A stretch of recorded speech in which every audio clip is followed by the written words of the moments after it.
Meet Ravis Vindica, born as the son of the great demon king, the supreme ruler of the underworld. But his soul was consumed by brutality. With his own hands, he annihilated an entire rebel clan down to the last member. His father had only ordered a search for evidence of treason. Instead, Ravis delivered a massacre, igniting the fury of every noble family in the demon realm. To quell the uprising, the prince was banished to the human realm. His soul was forced into the vessel of a high school student named Jung Min-ho, a weakling who had been bullied into a week-long coma.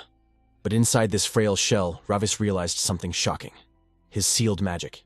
It resonated with the malice of humanity. Little by little, he mastered this new power, hunting for clues to claw his way back home. That's the gist of this awakening manhwa.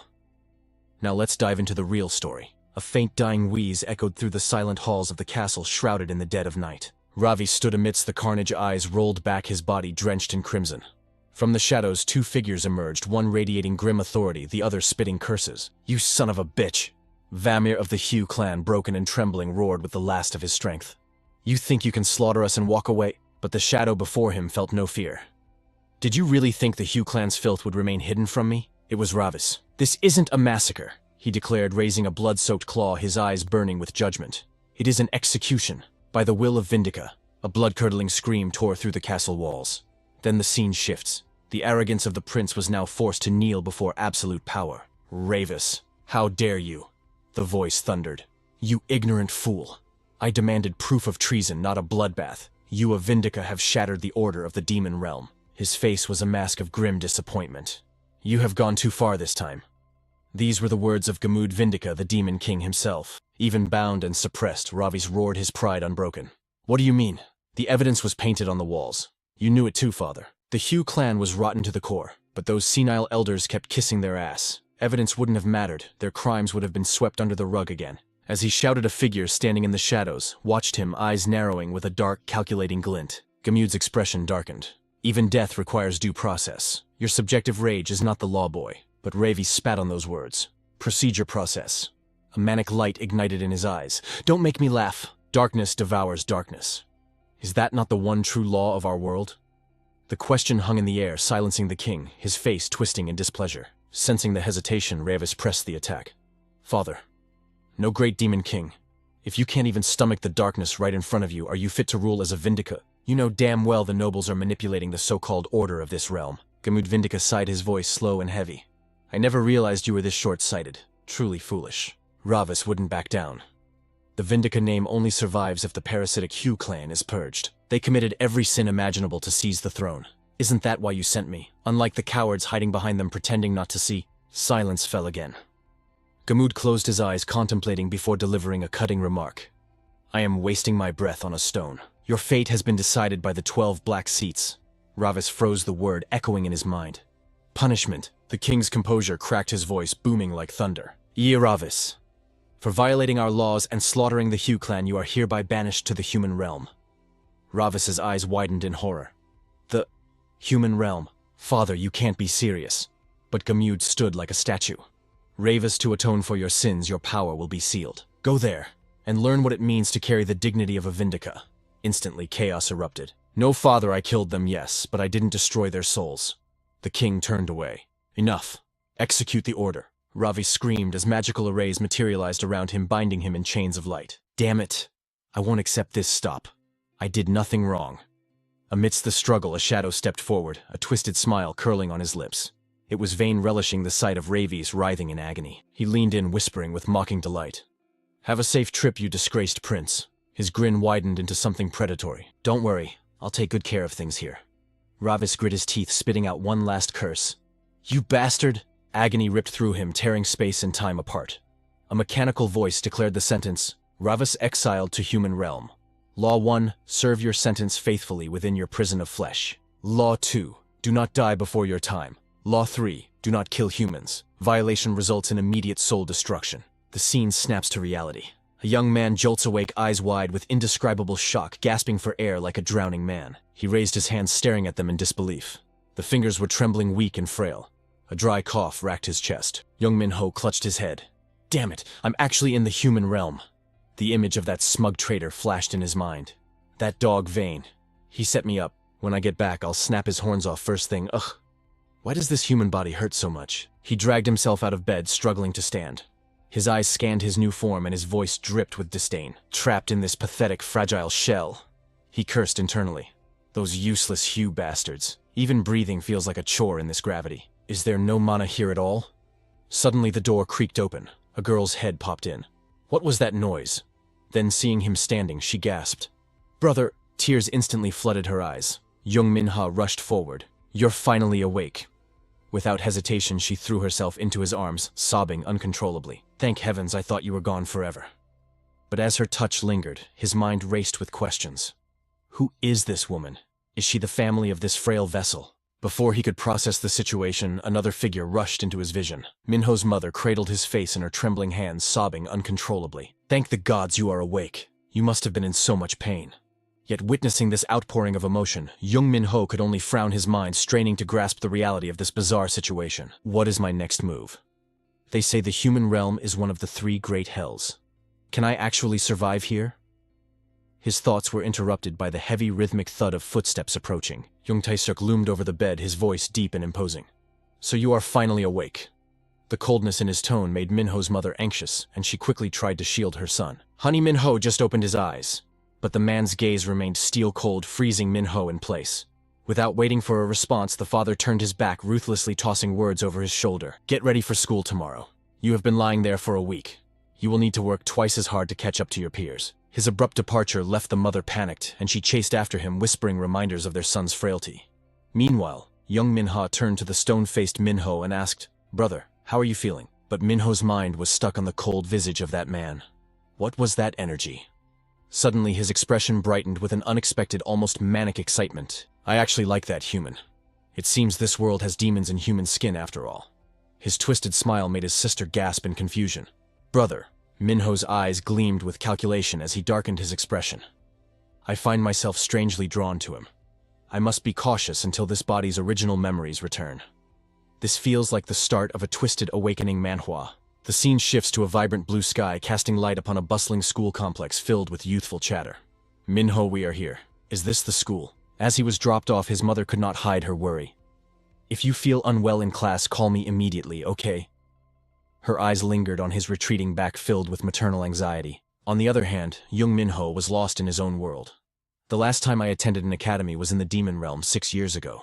I never expected to attend a human school at my age. This truly is hell. He froze, struck by a realization.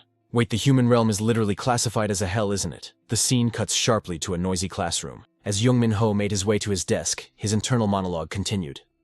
That is right. Humans struggle to survive even a mere 100 years. I just need to live quietly so my soul does not shatter. I already bought time by wiping out the Void House. Now I only need to return and inherit my father's throne. I must act before the Vindica royal family faces crisis again. But his train of thought was derailed as 2 classmates approached him with menacing auras. Well, look who it is. Min-ho? Been a long time, hasn't it? Hearing that tone, Min-ho turned with a look of utter boredom. What is it? Tae-woo leaned in, resting his arm heavily on Min-ho's shoulder. Our dear Min-ho, did you bring the late fees for your absence? Suddenly Min-ho froze in shock as his body betrayed him, instinctively cowering in fear. A torrent of old memories flooded Jung Min-ho's mind. A stranger's face appeared, followed by the image of this very bully laughing cruelly at him. In the vision, his current body was curled up on the floor, trembling uncontrollably in terror. Min-ho snapped back to reality, his eyes going wide as he processed the sensation. He glanced back, his mind racing. Was the reason this body got injured? Because of these mongrels? While he pondered, Tae-woo slapped the back of his head, mocking him. Hey buddy, why are you trembling? We are all friends here. Are you even more spineless than before? It has been a while, you should greet us properly. Come on, hand over the friendship membership fee. Min-ho blinked, his brain barely catching up. Do not tell me. I am being mugged right now. At that moment, a memory of Cynthia teaching a class surfaced. Look up here. These are humans. Observe them closely. The demon students below whispered in disgust. No horns? They look so vulgar. I bet they reek. Instead of correcting them, she nodded in agreement. Correct. Humans are a crude species. They will do anything to hide their own weaknesses. Furthermore, they are fools who worship both demons and angels indiscriminately. Ravis had sneered, we should just burn that trash. Suddenly, Cynthia conjured a blinding magic spell, her voice booming with authority. Exactly, Ravis. If you ever encounter humans, crush their vulgarity without mercy. Back in reality, remembering those words made Min-ho seethe. These mediocre humans dare to touch me. While Tae-woo casually scrolled through his phone, a hand shot out, grabbing a fistful of his hair with distinct violence. Bam! Without hesitation, Min-ho slammed the bully's head onto the desk.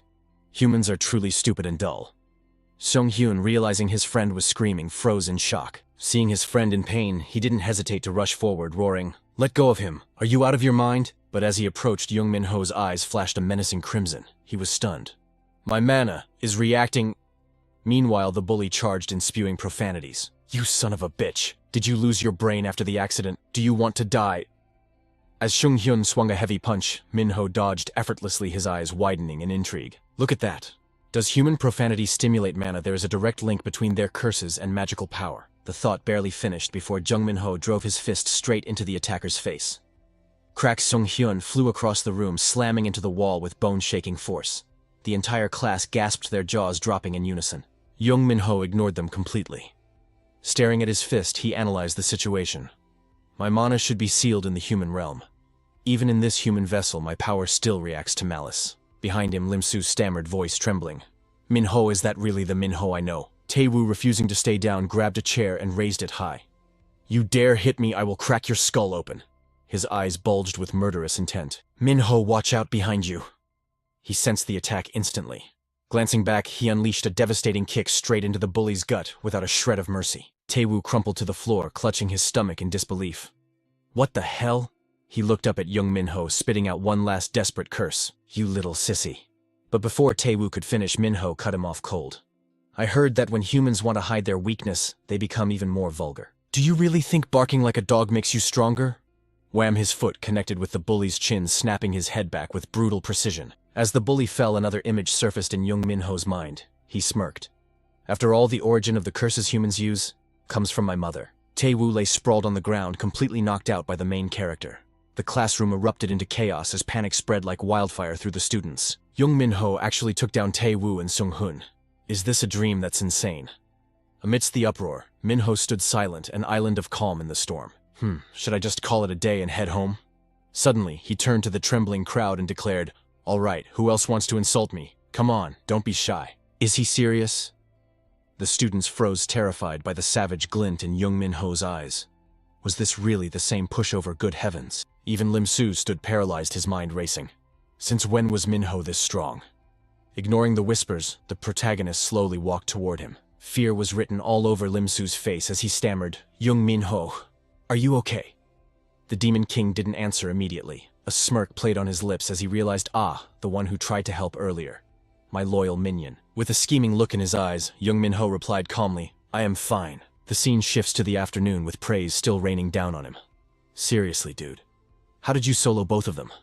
That was god tier. Min-ho, did you just return from another world or something, like a leveling Manhwa protagonist?" The joke hit a little too close to home. Min-ho froze. What did he figure it out?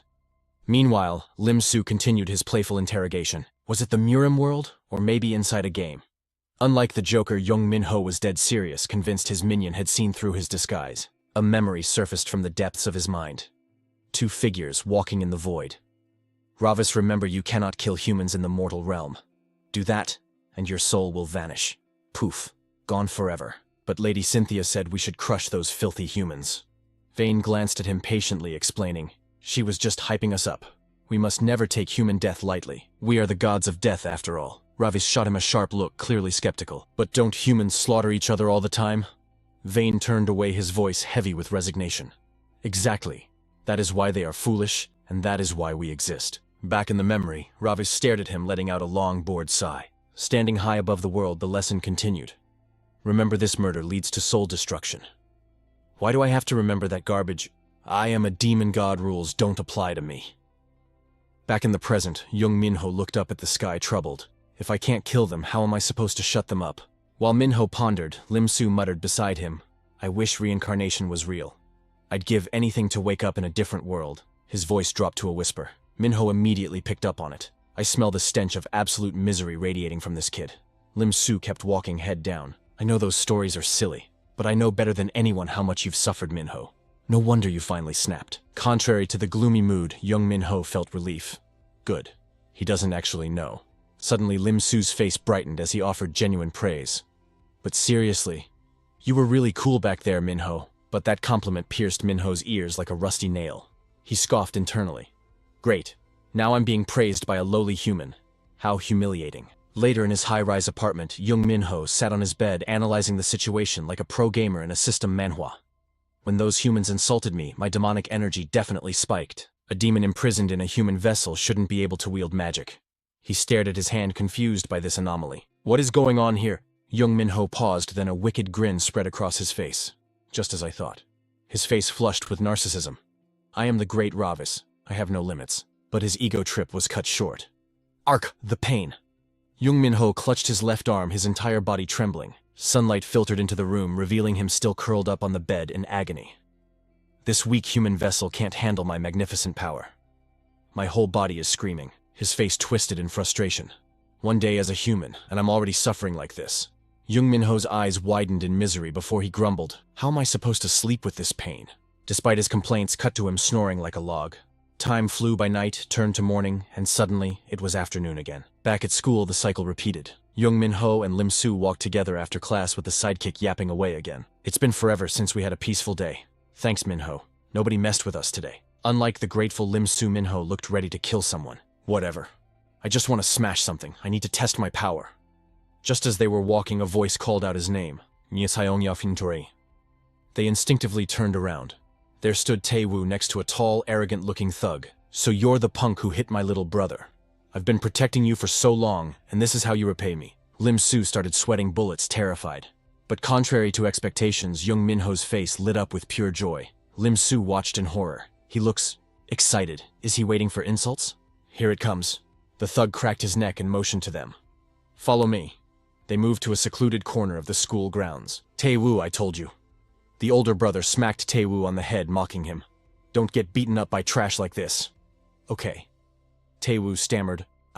I'm sorry. Having asserted dominance, he turned his glare on Min-ho. Now, Jung Min-ho, what should I do with you? He leaned in close, his voice dripping with menace.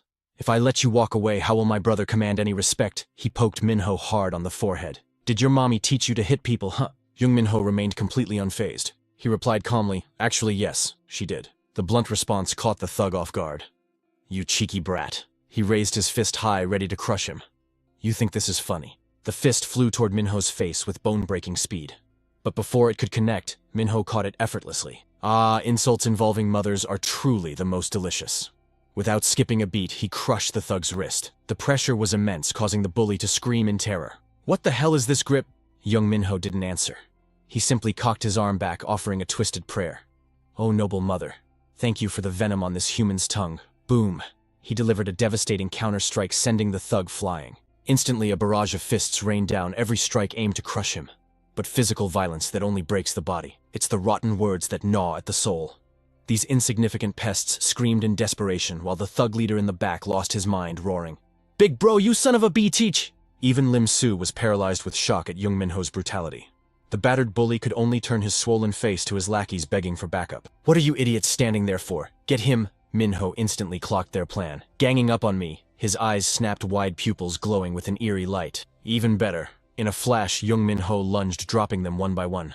The more evil surrounds me, the stronger I become. That's the law of this awakening manhwa reality. Lim Soo let out a blood-curdling scream that echoed through the empty school, terrified by the sheer violence before his arms slowly dropped in exhaustion. Jung Min-ho looked up, breathing rhythmically. With a trail of broken bodies behind him, he spread his arms, basking in the afterglow. Now that was refreshing. An old memory surfaced in his mind. Uncle gifted humanity violence while mother created poisonous words. Violence is good. Violence is the absolute peak. Now I understand why Uncle gave humans this gift. Thank you, Uncle.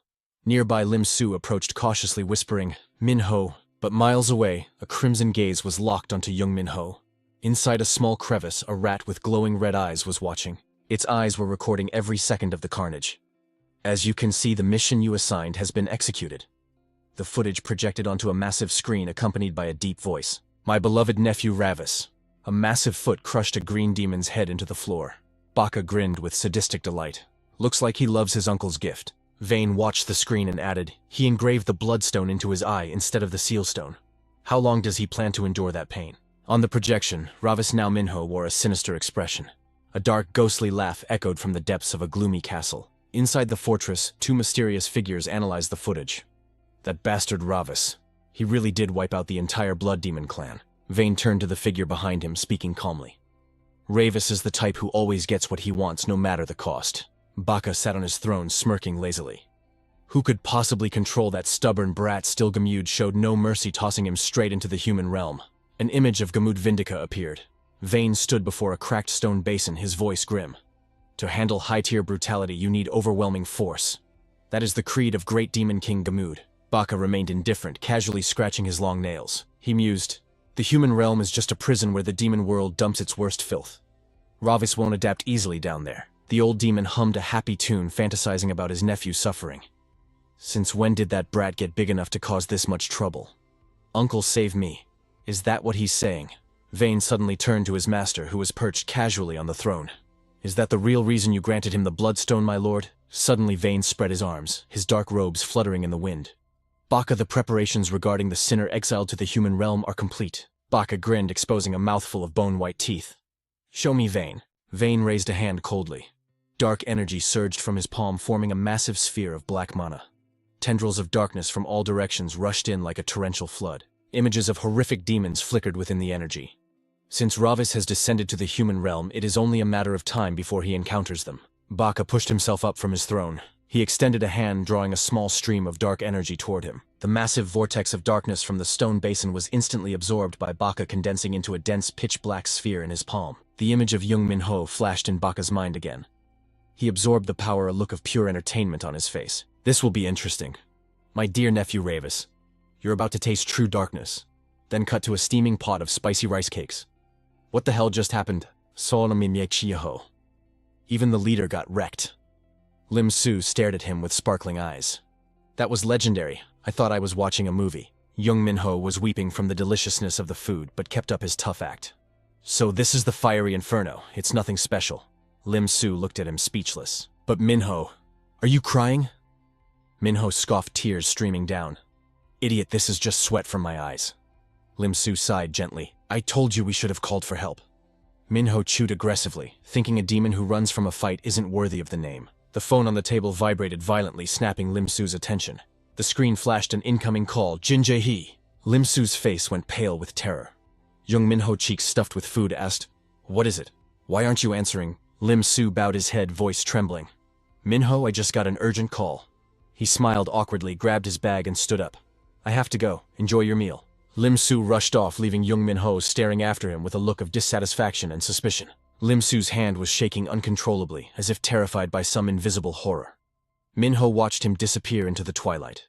Cut to a desolate alleyway as night fell. An old warehouse loomed ahead, doors sealed tight as if abandoned for years.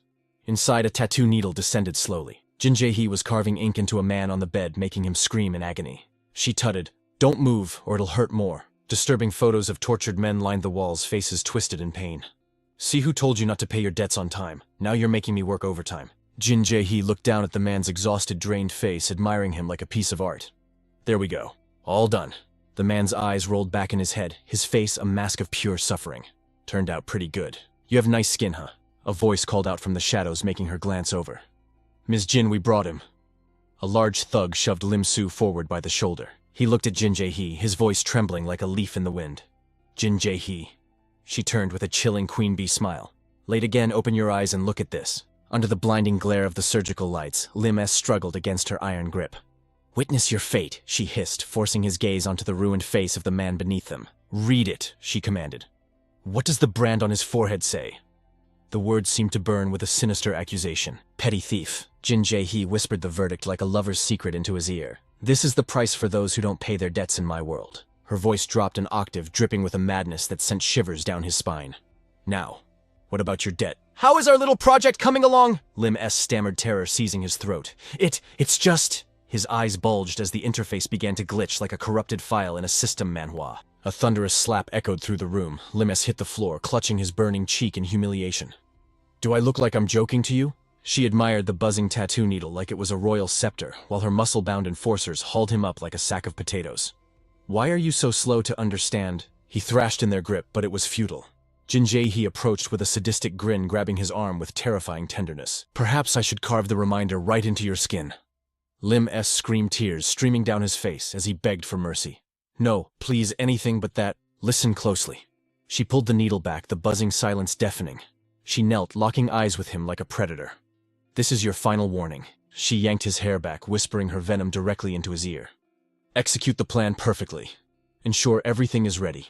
Or else, is there no other way?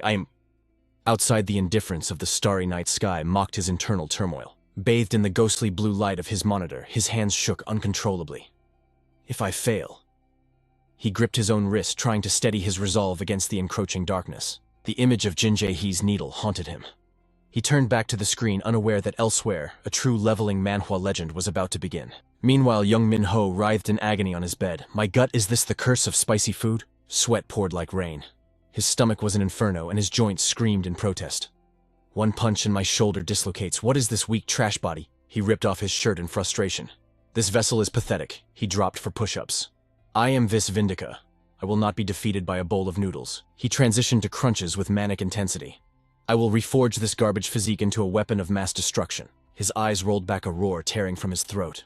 No pain can extinguish my will. I will conquer this weakness. The morning sun painted the sky in gold, masking the shadows lurking at the high school. In the hallway, Lim S stared at the object in his hand with dread. An ancient smartphone.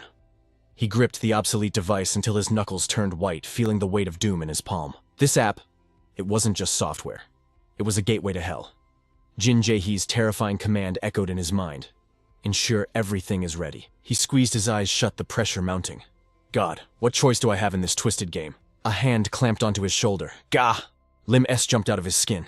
Jung Min-ho peered down with the icy, indifferent gaze of a main character. Why so jumpy, Ainxi? For a split second, Lim S considered asking for help. But looking at Min-ho's cold eyes, he crushed that hope instantly. Getting involved with Jin Jae-hee meant death. He couldn't drag Min-ho into this abyss. He kept his head down, shielding his friend from the truth, while Min-ho watched him with puzzled amusement. I have to bear this curse alone. Suddenly a girl rushed past, her long hair trailing behind like a silk veil. Min-ho froze. Wait, that scent. I know this aura. Before he could place it, Lim S screamed. Seung! He scrambled to catch the collapsing girl. Seung, answer me. He turned her over, panic rising. Where does it hurt? But Seung's face was deathly pale, and a twisted manic laugh bubbled from her lips. Lim S recoiled in horror. But Min-ho saw the truth. His eye glowed crimson demonic energy inside a human vessel. Seung, a teacher rushed in, scooping her up. Clear the way. She needs the infirmary immediately. As she was carried away, her sleeve slipped. Min-ho's sharp eyes caught a glimpse of a pitch-black seal on her trembling arm. That crest shock rippled through him, the sigil of the Hitka demon clan.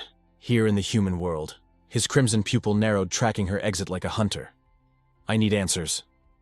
As night fell, the predator began his hunt. The hospital corridor was silent until heavy boots echoed against the tiles, commanding the attention of everyone nearby. He reached for the door, but a nurse blocked his path. Hold on. She eyed the hooded figure suspiciously. Are you a friend of Seung? She's in critical condition? No visitors allowed. The hooded figure turned. Min-ho unleashed his mana, his eye glowing like a dying star. His voice dripped with arcane power. Sleep and forget. The magic pierced her mind instantly. Her eyes rolled back, reflecting the crimson glow of his domination. She slumped back into her chair, staring blankly into the void, completely ignoring Min-ho as he reached for the handle. He slipped inside. My mana is pathetic right now, but sufficient for a weak mind like hers. It won't last long, though. The door clicked shut. Seung, sitting upright in the dark, flinched at his intrusion. Who the hell are you? She snapped, defensive. Min-ho lowered his hood, his gaze piercing through her secrets. The real question is, who are you? Seo Seung shot a venomous glare at Jung Min-ho, annoyance radiating from her like heat. What the hell? Why did you just barge in here? But before she could finish, his hand clamped down on her arm like a steel trap. She shrieked, pain shooting through her limb. Ah, it hurts. Jung Min-ho didn't utter a single word. He simply stared down at her, his gaze dark and suffocating like a storm about to break. He hoisted her wrist into the air, forcing the hidden seal to reveal itself. Why would a mere human bear the crest of the Higa clan? Seo Seung grimaced confusion, warring with the agony. What are you even talking about? She snapped. Jung Min-ho's patience shattered. His eyes narrowed into a warning that promised absolute violence. If you don't want to suffer a fate worse than death, speak the truth. His crimson eyes glowed in the shadows like a predator's. Who are you really? Terror finally seized Seo Seung's heart. Cold sweat drenching her face as she realized the danger she was in. She trembled, her gaze drifting to the demonic shadow looming behind Jung Min-ho. Shaking uncontrollably before this monster in human skin, she stammered out an answer. "I mean, to speak," Jung Min-ho roared, his killing intent spiking. Seo Si-young, now a mess of tears and snot, finally broke under the overwhelming pressure. "I swear I don't know anything, it was Jin Jae-hee. He said I had to get this tattoo to join their crew. And he promised me weight loss pills too." Jung Min-ho peered at the trembling girl, his senses sharpening. There was a faint, almost imperceptible scent wafting from her. His red eyes turned as cold as the abyss. He recognized it instantly. It was the vile stench of the demon realm. The wall torches had long since been extinguished by the damp air. Two silhouettes moved silently through the endless corridor until one finally broke the oppressive silence. "Where are you going, my lord?" Bamba glanced around nervously. "This is a restricted area." Ravis turned his glare, silencing the subordinate instantly. Bamba flinched, sealing his lips tight. A look of pure disdain crossed Ravis's face. "You spineless coward!" Bamba shook with suppressed rage, but he swallowed his pride, daring not to talk back to his superior. Suddenly he shouted, "I'm not scared, I just don't want to get punished." Ravis replied with an indifferent calm that cut deeper than insults. "Then leave." Bamba looked at the arrogant noble before him. "I can't," he muttered. "Knowing your temper, if I leave you alone, you'll surely cause a catastrophe." He glanced around, anxiety creeping back in. "How much further is it?" Finally they arrived at a pitch-black entrance gaping like the mouth of a beast. Bamba broke the silence again. "Lord Ravis, have you heard the rumors?" Ravis replied dismissively. "I know nothing, just spit it out." Bamba lowered his voice, acting mysterious. "This darkness, it reminds me of the legend. The tale of those who possess eyes that transcend their own species." Ravis Vindica paused mid-step, glancing back with piqued interest. "Go on." Bamba continued. "Legend says there are two ways they lose their sight." Rambling to himself as he trailed behind, Bamba explained, "First, overwhelming light can blind them. Or second, in total darkness like this, their eyes degenerate into nothingness." A sharp gesture from Ravis cut him off. Ravis signaled for absolute silence, pressed himself against the wall, and peered into the shadows ahead. "Something is here." They both craned their necks, spotting a solitary flower resting on a motionless hand in the distance. Bamba trembled. "What? What is that?" Ravis stepped forward without hesitation to investigate. Bamba panicked, hissing, "Wait, it's too dangerous!" A vibrant purple blossom came into view. As they looked closer at the flowers blooming below, Bamba gasped. "Wait, isn't that Jeremy Hill?" Ravis assessed the body with cold detachment. "Look at him, he's already a corpse." Jeremy's skin was ghastly pale, overrun by flowers erupting from his flesh. Ravis reached out curiously. "What kind of flora is this?" "Don't touch it!" Bamba shrieked. Ravis ignored him, ripping the flower from Jeremy's corpse with a wet tear.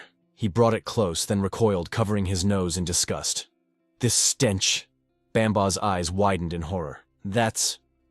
Bamba stammered, staring at the petals. "A carnivorous spirit flower." Back in the present, Jung Min-ho's gaze remained icy. It's identical. The scent of the carnivorous spirit flower. Seo Si-young had lost her mind, clasping her hands and sobbing hysterically. "Please spare my life." He watched in silence as she crumbled on the bed, consumed by fear. Outside the window, a bat hung upside down, its crimson eyes locked onto Jung Min-ho. It stared intensely. "Ravis. So we finally meet again." A sinister gleam filled the creature's eyes. "I have been waiting for this moment." The scene shifted to the desolate ruins of an abandoned factory. Jung Min-ho walked into the darkness alone. He stopped before a rusted door, his eyes scanning the sign. This was Jin Jae-hee's tattoo parlor. He stared at the entrance. The Higa clan crest and the carnivorous spirit flower.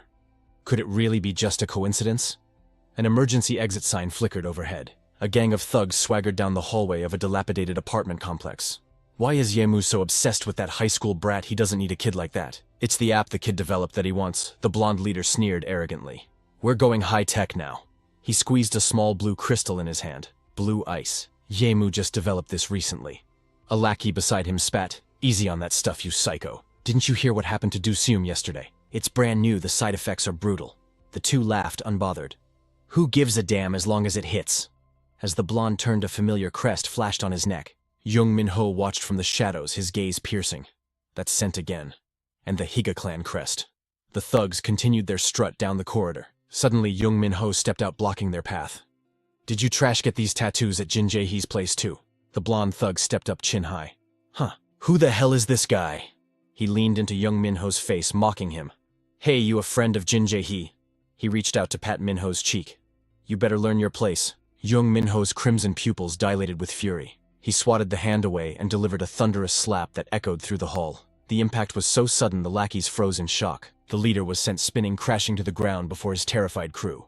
One of the thugs snapped out of it, screaming in rage. "You little punk who sent you!" Jung Min-ho didn't waste breath on words. He launched himself forward, fist cocked like a loaded gun. The thug took the blow squarely, coughing up blood as he crumpled. Another goon charged in.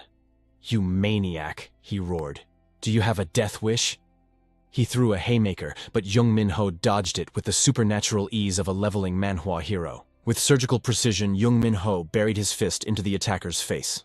The man howled in agony before collapsing.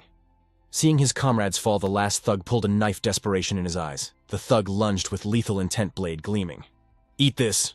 Jung Min-ho spun like a tornado, delivering a devastating roundhouse kick to the neck that sent the knife clattering across the floor. Silence fell over the warehouse. Min-ho looked down at the pile of broken bodies, his gaze cold enough to freeze hell itself. Jin Jae-hee's blonde lackey staggered to his feet, blood boiling with humiliation. "Damn it, kill him!" His face twisted into a mask of pure insanity. "I'm going to end you." Min-ho's eyes widened in genuine surprise. What, did he just sense a spike in demonic energy? The thug charged again, thrashing like a rabid beast. Blocking the blow, Min-ho analyzed the shift in power. His movements changed instantly. Did the drug force a breakthrough, like in an awakening Manhwa? Crimson light flared in Min-ho's eyes. Shit. Meanwhile, under the silent canopy of the night sky, Jin Jae-hee stood trembling before a figure lounging on a velvet sofa. "The job isn't finished yet. I apologize." Her partner chimed in desperation, dripping from his voice. "I swear it won't take long this time." Yang Mu rubbed his temples, radiating an aura of absolute boredom. "I feel like I've heard this script before." Jae-hee glanced nervously at the man shivering on the floor beside them. "We caught the rat skimming the blue ice supply," the traitor screamed, slamming his head against the floor. "Mercy, I was wrong. Please spare me." He groveled before Yang Mu, tears streaming down his face. "Just one more chance, I promise I won't fail you again." Yang Mu didn't speak. He simply reached for the vase, lifting a bouquet of blue roses with terrifying gentleness. The traitor sobbed uncontrollably, sensing his doom. The man looked up, eyes bulging with horror. "Please, let me live." But as the shadow fell over him, he shook his head violently. "No, don't!" Yang Mu raised the bouquet like a hammer of judgment and brought it down. Blood sprayed across the room as the stems pierced straight through the man's eyes. Jin Jae-hee froze, terror gripping her heart. The victim was still twitching, still begging through the gurgle of blood. Oh, help me." Yang Mu raised the second bouquet. Another sickening crunch, a final scream, and then the traitor collapsed into a pool of crimson. Staring at the corpse, Yang Mu's voice dropped to absolute zero. "Correct.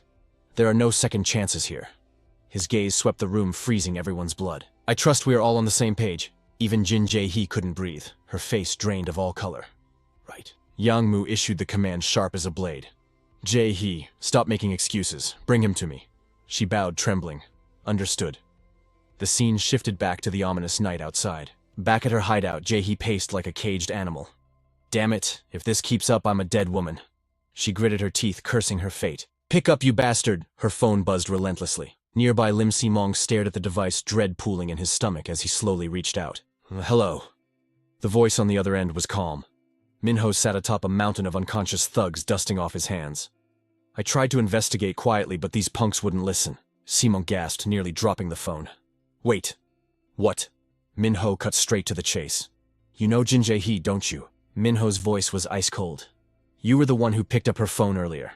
Si-mong's heart skipped a beat. "What Jae-hee? How do you—" Min-ho stood up, looming over the carnage. "Her name is on the screen. Do you know where she operates?" Si-mong panicked. "Why are you looking for her? Did the syndicate track you down?" Min-ho shook his head.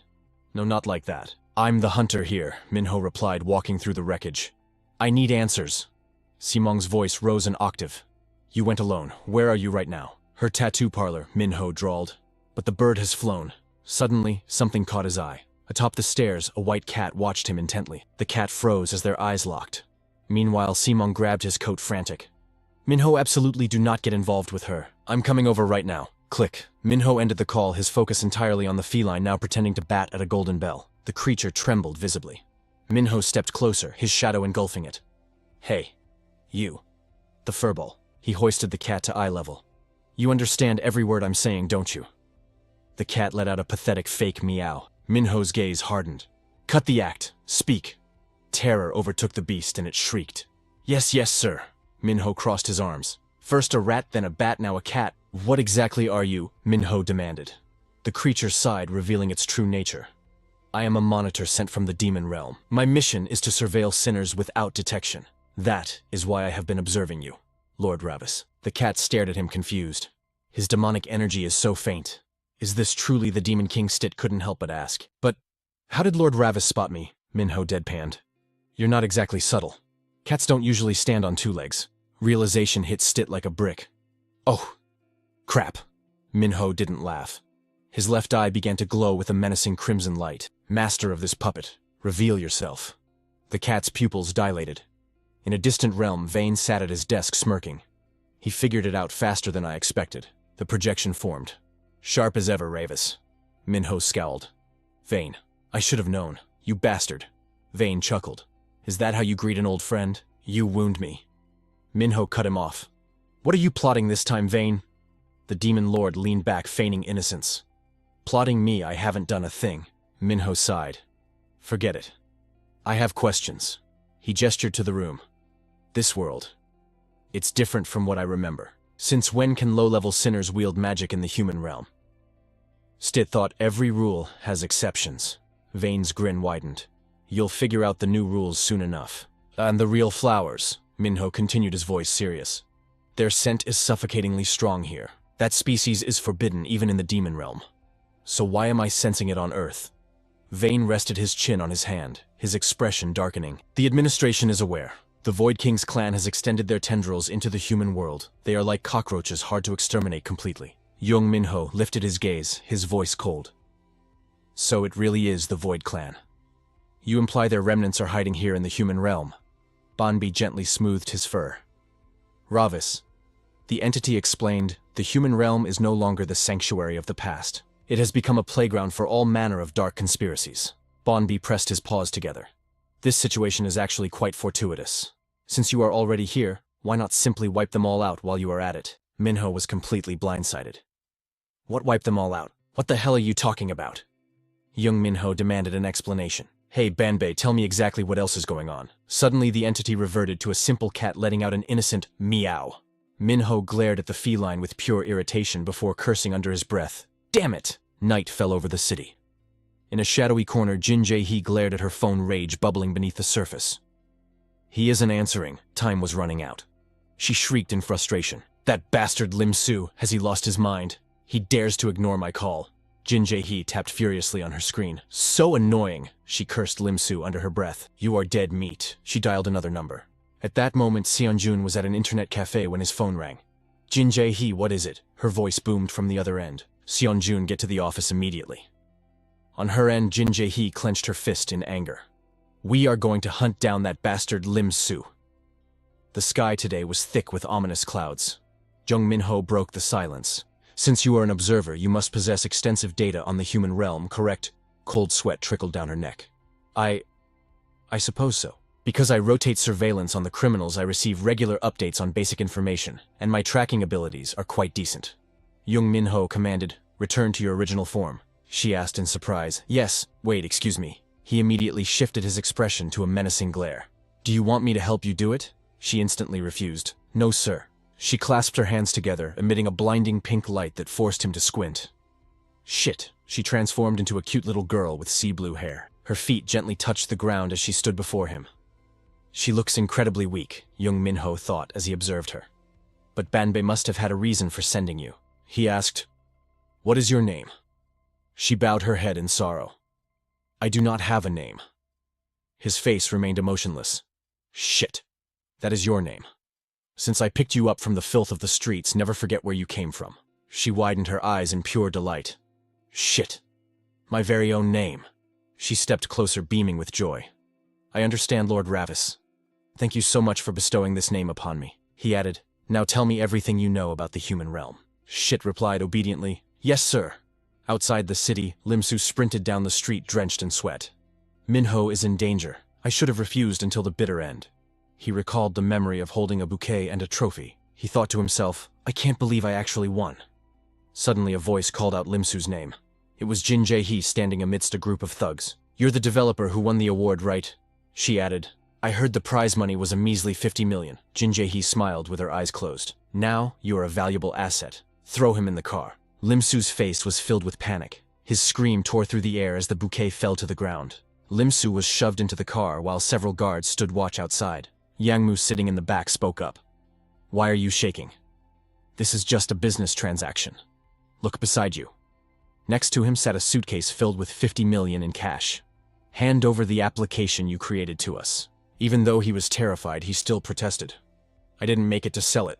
Yang Mu stared out the car window silently. A moment later, he finally spoke. That is just your opinion. Lim Su trembled, sweat pouring down his face. Back in the present, he was running for his life, thinking, I have to get there fast. I can't let him meet Jin Jae-hee. Suddenly, he slammed into someone. Lim Su gasped. I am so sorry. Suddenly, his eyes widened in horror. Seon-jun stood there, hands in his pockets. Look at this, the prey has delivered himself right to our doorstep. Lim Su stood beside him, paralyzed with fear. Jin Jae-hee appeared behind him. Lim Su. She looked at him with a twisted gaze. This time you are finished, you little brat. Was he afraid? Lim Su's blood-curdling scream echoed through the dark night. Jin Jae-hee looked down from above, barking orders. From now on, your only job is to manage this app. If you don't want to be locked up for the rest of your life, you better do it properly. Lim Su scrambled up in a panic. Wait, please! Although he wanted to beg, she ignored him and walked away. We will be watching your every move from the outside, so don't try anything stupid. Lim Su collapsed on the ground, staring at the closed door. No. He gritted his teeth and squeezed his eyes shut. It's all over. Seon-jun crossed his arms, staring through the window with skepticism. Is that guy really the programmer? He looks incredibly green. She stood beside him, also harboring doubts, but repeated the instructions. They said if we want to distribute the blue ice, we need him. The man asked indifferently. The app he made is called YMH. How is that related to distribution? Lim Su was smacked in the head by the guards for not working. He pouted, wanting to cry but not daring to, only able to obediently comply. The people outside ignored him and gossiped. Even the name sounds like trash. The screen displayed the app's interface featuring illustrations of male and female genders. Yang Mu approached from a distance to check the status. Is everything ready? He looked through the transparent glass, observing the interior. The thing Lim Su created was the core of the Blue Ice project. As long as we hold the user data in our hands, we can manipulate the market however we please.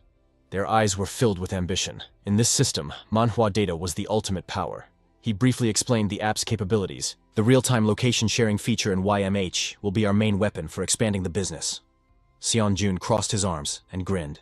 So, we finally begin selling the Blue Ice, boss. Yang Mu lowered his gaze to his hand, fingers toying with a blue pill, his voice gloomy.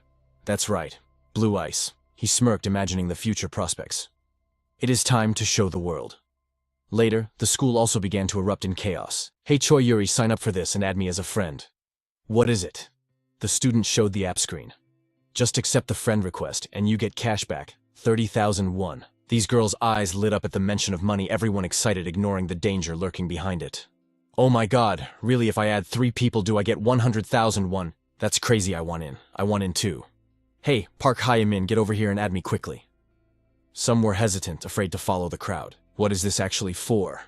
But the response was anger. Just do it if I tell you to. The 3 of them gathered to watch the fun. Look, there is even a registration event. On the screen were words designed to attract teenage girls, diet pills. Event register for YMH Blue Ice. Register now and receive free Blue Ice weight loss products. This is a functional food certified by the Ministry of Food and Drug Safety. Blue Ice. Even the name sounds beautiful. Good heavens, Jin Jae-hee stared at the screen, unable to process the reality. How could the user count skyrocket like this in a single day? She let out a manic laugh, eyes glued to the phone. It was insanity. Seojun checked his own device, confirming the influence of boss Yang Mu. But just as she was drowning in joy, Jin Jae-hee's mood snapped instantly. But wait, where is the bastard who trashed my shop, she hissed. The terrified lackeys sweeping up the debris trembled as they reported. Actually, boss, I checked the cameras. But her lips curled in skepticism. A bat. You expect me to believe a bat caused this destruction? She stormed to the security room herself. The monitor displayed a massive bat staring directly into the lens as if mocking them. Is that thing looking right at us? Jin Jae-hee seethed. What about the other angles? The flustered guard switched feeds. Crows on one, rats on another, every single camera was blocked by vermin. A damn rat, Jin Jae-hee shrieked, her fury boiling over. What the hell is going on here? Suddenly Seojun's phone buzzed. A message. He glanced at it and called out, interrupting her rage. Jin Jae-hee whipped her head around. What? His next words instantly extinguished her anger. Let's move. The new shipment of blue ribbon has just arrived. As the sun dipped below the horizon, casting long shadows, Jung Min-ho stared at the ground. Hey Stit, what exactly are you doing down there? The creature instantly morphed into human form. Lord Ravis, I've put on a little weight lately. He ignored her excuses, cutting straight to the point. The investigation. Where is my report? Stit beamed with excitement. It wasn't easy, but I finally tracked it down. Min-ho looked at her, his expression cold and unimpressed. Is that so? Earlier he had pulverized a thug carrying the blue ribbon drug. Min-ho crouched, picking up the substance. He brought it to his nose, inhaling the scent deeply, just as I suspected. The scent of a corpse flower. He glanced at the blonde thug groaning on the ground. So this is the catalyst they use to force an awakening. Min-ho's brow furrowed, but corpse flowers cannot grow without a living host. How did they acquire a species that was eradicated even in the demon world? Stit launched into her report, sounding like a guide from a system manhwa. The drug is called Blue Ribbon. It is flooding the human world disguised as diet pills and supplements. And the raw materials? Min-ho asked sharply. Stit's face paled as she sensed the shift in his aura. Because production is top secret, the source is hard to trace. Min-ho's face twisted into a terrifying scowl. What? So your investigation yielded nothing of value. Stit trembled, terrified for her life. No, that's not it. She stammered, tears forming. The product is spreading at a breakneck pace because the volume is massive. We just need to track the concentration of demonic energy to find the factory. He stepped forward, poking her forehead aggressively. Then why aren't we there already? Stit didn't dare lie. Because Lord Vane ordered me to wait for you, Lord Ravis. Hearing that name made his blood boil. What Vane? You're reporting my movements to him. Stit clutched her red forehead, begging. Forgive me, Lord Ravis. I am but a lowly creature forced to serve you both. Min-ho shoved his hands in his pockets, his voice dropping to a lethal whisper. Stit. Choose now. Me or Vane. Who is your true master? She stammered, tears streaming down her face. He looked down at her like a devil offering a contract. Choose me, and I will raise you above the status of a mere servant. Visions of becoming a noble lady filled her mind. She immediately prostrated herself before him. I pledge my body, soul, and loyalty to you alone. Min-ho smiled, a dark triumph in his eyes. Excellent.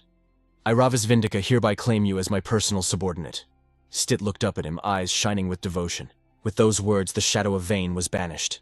Get out of my head, Vane. Now lead me to the source of the blue ribbon. Stit scrambled up. Yes, master. Under the cloak of night, she led him to a desolate wasteland piled high with shipping containers. Stit pointed to a red crate. Here. The demonic energy is suffocatingly thick. Open it, he commanded, his eyes narrowing. Stit hesitated at the heavy chains, but Min-ho had no patience for keys. Stand back. With a single explosive punch, steel shattered like glass. The chains fell and the doors creaked open. Stit sniffed the air, and immediately gagged. A stench of rot so foul it made them want to retch rolled out from the darkness. Inside, the sight was the stuff of nightmares. Stit gasped. All of this. It is pure blue ribbon. Min-ho's expression darkened. The scene shifted. The maniacal laughter of Uncle Bacca echoed through the mountains. He unleashed a barrage of strikes on Ravis, who could only desperately block. My arrogant, adorable nephew Ravis. You are as pathetic as ever. His fists hammered down, bruising Min-ho's arms with every blow. Back then, Ravis was young and reckless, but his uncle was a monster. Bacca stepped back, channeling devastating power into one final strike. If your only virtue is cuteness, then do the world a favor and die. Ravis raised his arms, but as the fist connected, the sheer force drained the color from his face. Yet he refused to crumble. Seeing the fire in his nephew's eyes, Bacca grinned. Not bad, but not enough. He blasted Ravis off the cliff edge. A scream tore from his throat. As he plummeted thousands of meters toward the ground, he roared, "You damn old man!" Bacca peered over the edge, laughing like a lunatic. Planning to die so easily, then he dove into the abyss after him. Ravi slammed into the earth, his body screaming in agony. Bacca landed as light as a feather. Still alive, Ravi scowled, but something else caught their attention. In the distance, a field of crimson bloomed. Corpse flowers. They are actually here.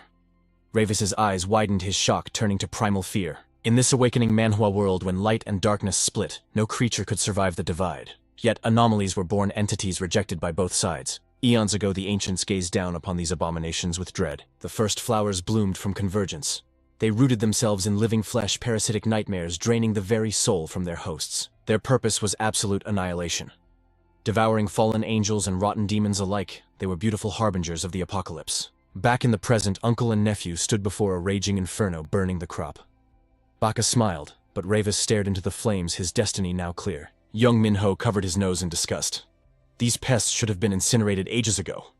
Stit stood beside him, nodding in agreement. I agree, Demon King. But why is there such a massive stockpile? Who knows how many crates of those flowers are hidden in there? He turned to her with a sharp look. Did you know these poisonous blossoms originate from the human realm? Stit flinched, clearly clueless about the situation. This is the interdimensional rift where light and darkness converge, a classic setting for a system manhwa. The human realm remains neutral here, serving as a gateway to all other dimensions. He stroked his chin, lost in thought. According to the chronicles, humanity eradicated them a millennium ago. However, Jung Min-ho's eyes narrowed dangerously as he sensed a presence lurking behind him. If they have resurfaced in both worlds simultaneously, a third party is definitely pulling the strings. She nodded grimly, following his gaze into the shadows. Indeed, they were not alone. A blinding beam from a flashlight cut through the darkness, forcing her to squint against the glare. A gang of thugs emerged from the gloom, their leader pointing an accusing finger at the intruders. You got a death wish coming here. Do you have any idea whose turf this is? One of the lackeys recognized the girl, and panic set in. Report to Jin Jae-hee. Damn it, it's that wretched woman. The witch from the tattoo parlor. Stit quickly signaled Jung Min-ho. That is Jin Jae-hee, Lord Ravis. The woman scowled, her voice dripping with venom as she confronted them. How dare you trash my tattoo parlor, and how the hell did you sniff out this location? Ignoring her tantrum, Min-ho focused solely on the suspicious cardboard boxes stacked behind her. Jin Jae-hee, are you the distributor of this filth? She spat back, aggressive and crude. What is this loser babbling about? So what if I am? Min-ho pressed on. Do you even know the source of these ingredients? Jin Jae-hee burst into mocking laughter. Source? Are you trying to steal my trade secrets now, is that it? He sighed, feigning helplessness at her ignorance. Technically, it's none of my business. His gaze suddenly sharpened into a terrifying glare. But leaving trash like this unchecked is an eyesore. She reached into her pocket, cursing under her breath. You bastard! You know the price of crossing Yangmo, don't you? She pulled out a handful of blue ribbons, the drug, and showed it to her goons. Feast your eyes on this. A special reward for your loyalty. The thugs stared at the drugs with ravenous hunger. One stammered in disbelief. Wait, is this really for us? Jin Jae-hee sneered, tossing the drugs to them. Shut up and eat. The room fell silent, save for the sickening sound of the four men devouring the substance. Jung Min-ho turned to his companion. Stit, with your current mana levels, you are just dead weight. Find cover immediately. She scrambled to hide behind a crate, whispering, Be careful, Demon King. The moment the drugs hit their systems, the thugs transformed. Their eyes glazed over and their mouths twisted into predatory cannibalistic grins. Jin Jae-hee pointed a lazy finger at the protagonist. Teach that brat a lesson he won't forget. They vanished instantly, moving with supernatural speed, leaving only empty candy wrappers fluttering on the floor. They swarmed him like rabid beasts, banking on their numbers to overwhelm him. Jung Min-ho let out a cold, mocking laugh. Arrogant fools drowning in your own delusions of power. Fearless, he taunted them. Come get some. The mana density here is perfect for a slaughter. The brown-haired thug struck first, but Min-ho ducked and buried a fist into his gut. Another attacker roared from behind, only to be met with a crushing kick to the neck that sent him crashing down, foaming at the mouth. A third tried to blindside him from the shadows, playing dirty. But in this leveling manhwa, nothing escapes the player's eyes. Min-ho read the knife trajectory before the blade even moved. A brutal uppercut sent the knife wielder crumbling. Suddenly, Min-ho spun around as the brown-haired thug desperation tackled him. Get off me, you filth! Min-ho gritted his teeth. The thug shrieked like a banshee despite his shattered nose. Min-ho was slammed to the ground as the giant of the group charged in. The giant aimed a devastating knee strike at his head, but Min-ho was faster, crossing his arms in an absolute defense. Stit peeked out from the cardboard boxes, her heart pounding. Lord Ravis, Stit cried out. Jin Jae-hee smirked, savoring the victory. The drug-fueled zombies rained blows down on him, forcing Min-ho to block with his bare hands. He winced under the pressure. Their physical stats are off the charts. Did they overdose compared to the last batch? If that's the case. He spotted a red crate to his right. He dashed towards it, baiting the herd. Min-ho punched through a paper bag, revealing a stash of purple powder. Before they could grab him, he executed a spin and scattered the purple powder into the air. The chemical cloud choked them instantly, bringing the berserkers to a hacking, painful halt. I despise relying on low-grade stimulants, he muttered through gritted teeth. But his mana surged violently. To bridge the gap, Jung Min-ho had consumed a blue ribbon himself. One thug gagged on the verge of vomiting. Min-ho didn't hesitate. He clamped his hand over the man's face and shoved him back with explosive force. He mounted his opponent, raining down blows like a demon unleashed. 1-2, the brown-haired thug spat blood and went limp. Another tried a cheap shot, but Min-ho weaved effortlessly. He caught the attacker's leg, executing a flawless throw that left the enemy defenseless. But he wasn't done. He pinned the limb, raising his foot for a bone-shattering stomp. Crack. The thug's foot was obliterated, his screams filling the warehouse. The giant charged again, roaring, "Die!" With a single hand, Min-ho delivered a hook that rearranged the giant's jaw. The giant wobbled and collapsed. Min-ho flashed behind him, hoisting the massive body into the air. His eyes were void of humanity, focused only on destruction. A slender frame overpowering a titan, Jin Jae-hee scrambled back in terror. What the hell is happening? How is he soloing an entire squad? Having dismantled her army, Jung Min-ho slowly looked up. To her, he wasn't a man anymore. He was a predator, and she was the prey. A chill ran down her spine. He's a monster. How is this possible? His blood-red eyes bore into her soul, promising nothing but pain. Meanwhile, at a grand recital, a young girl in a tutu took center stage. Kang Hyun-ju took a deep breath to steady her nerves while her mother's voice echoed from the VIP box. "That's her, my daughter Kang Hyun-ju." The woman watched the screen, boasting loudly to anyone who would listen about the girl's prodigious talent. With her skills, the Venus Ballet Company is practically begging for her to join. Suddenly, Yang Mo barged into the private room without knocking. "Found you our esteemed VIP customer." The mother bristled with indignation. "Who are you? How dare filth like you enter my private suite? Do you know who I am?" "Filth? That's harsh," he smirked. "We received a massive order for blue ribbon, so I decided to hand-deliver it personally." Her eyes widened in shock at the sight of the blue vial. "What is that?" She stared in disbelief. Yang Mo made himself comfortable on the sofa. "Why so tense, madam? It's just business. We handle everything from production to distribution, so discretion is guaranteed." She hesitated, her voice trembling. Does it have any side effects?" He looked at her with utter contempt. "Is that regret I hear?" Young Moo sneered, eyes glued to the monitor where Kang Hyun-ju performed. "You pumped that girl full of stimulants countless times before tossing her onto that stage." On stage, the atmosphere shifted instantly. Her gaze glazed over with unnatural madness, and her graceful pirouette accelerated into a violent whirlwind. Her mother's eyes bulged in pure horror. "Wait, something is wrong." Blood-red veins crawled across her sclera like vines. Foam bubbled at her lips as her consciousness faded into the abyss. Her fingers locked up, rigor mortis setting in while she was still alive. Yang Mu feigned shock, his voice dripping with sarcasm. "Oh my god." The side effects kicked in way earlier than the stats predicted. He chuckled darkly. "Just how many pills did you feed her?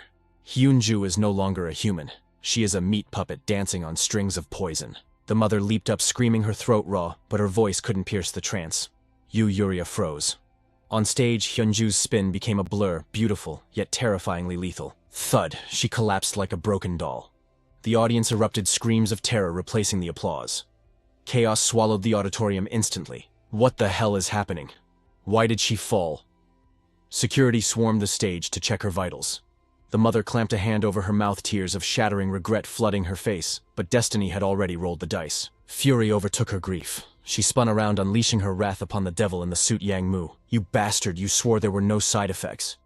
But Yang Mu just shrugged, shifting the blame with sociopathic ease.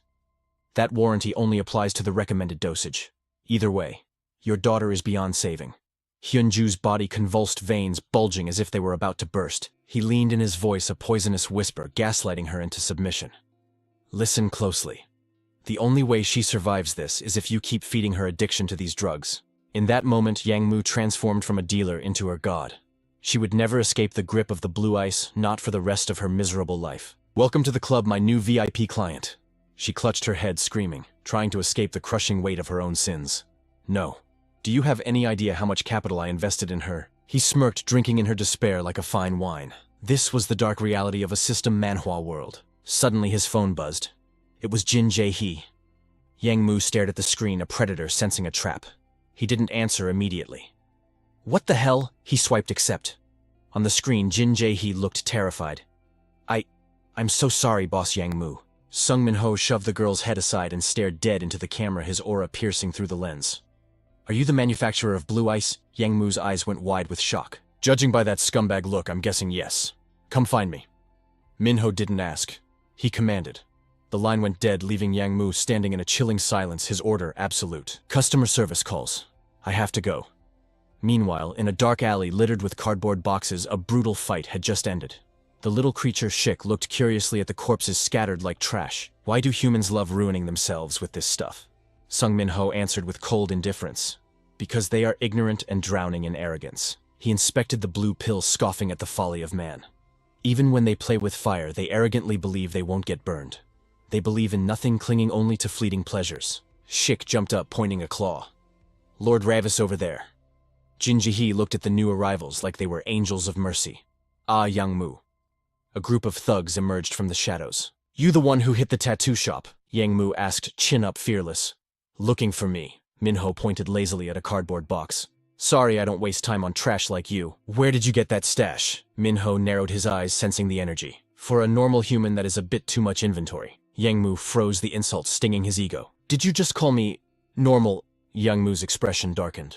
Don't you dare lump me in with the cattle.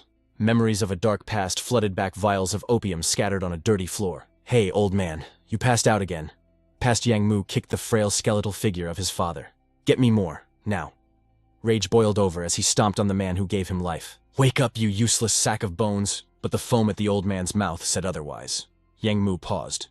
Dead, seriously. He unleashed his withdrawal rage on his father's corpse. Damn it. You lived your whole life high, and now you die of an overdose. He sighed, burdening the weight of inconvenience. If you croak now, how am I supposed to source my supply? Mercilessly, Yang Mu stomped on the corpse, venting his frustration. How am I supposed to get my fix now? Suddenly the corpse's eyes snapped open, glowing with an eerie luminescence. Yang Mu stumbled back. Old man, I thought you were toast. The thing sat up. It wasn't his father anymore. It was a demon from an awakening Manhwa nightmare. Do you grieve for this vessel? The entity asked. Yang Mu, devoid of fear, glared back. What the hell are you? The demon continued. If you feel sorrow, I can return his soul. Yang Mu burst into manic laughter, clutching his chest. Sorrow.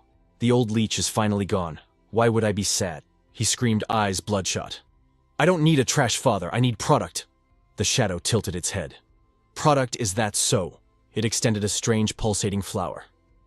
Then nurture this demon flower. Feed it with this vessel's flesh. The voice was hypnotic. A pact of trust shall be forged between us, and you will receive your desire. Yang Mu took the flower, skeptical. And if anyone tries to break this bond or destroy the flower, eliminate them. My faith will be your shield. In that moment, Yang Mu shed his humanity. The flower in his hand wasn't just a plant. It was the key to a dark evolution. A cruel smile twisted Yang Mu's lips. Without hesitation, he jammed the flower into his father's chest. Blood sprayed like a fountain as the pact was sealed. Back in the present, Yang Mu glared at Jung Min-ho. You said I am normal. Min-ho nodded, piecing it together. I see. You put your faith in a higher power. Yang Mu didn't deny it. He beamed with twisted pride. Correct. He gave me a rebirth.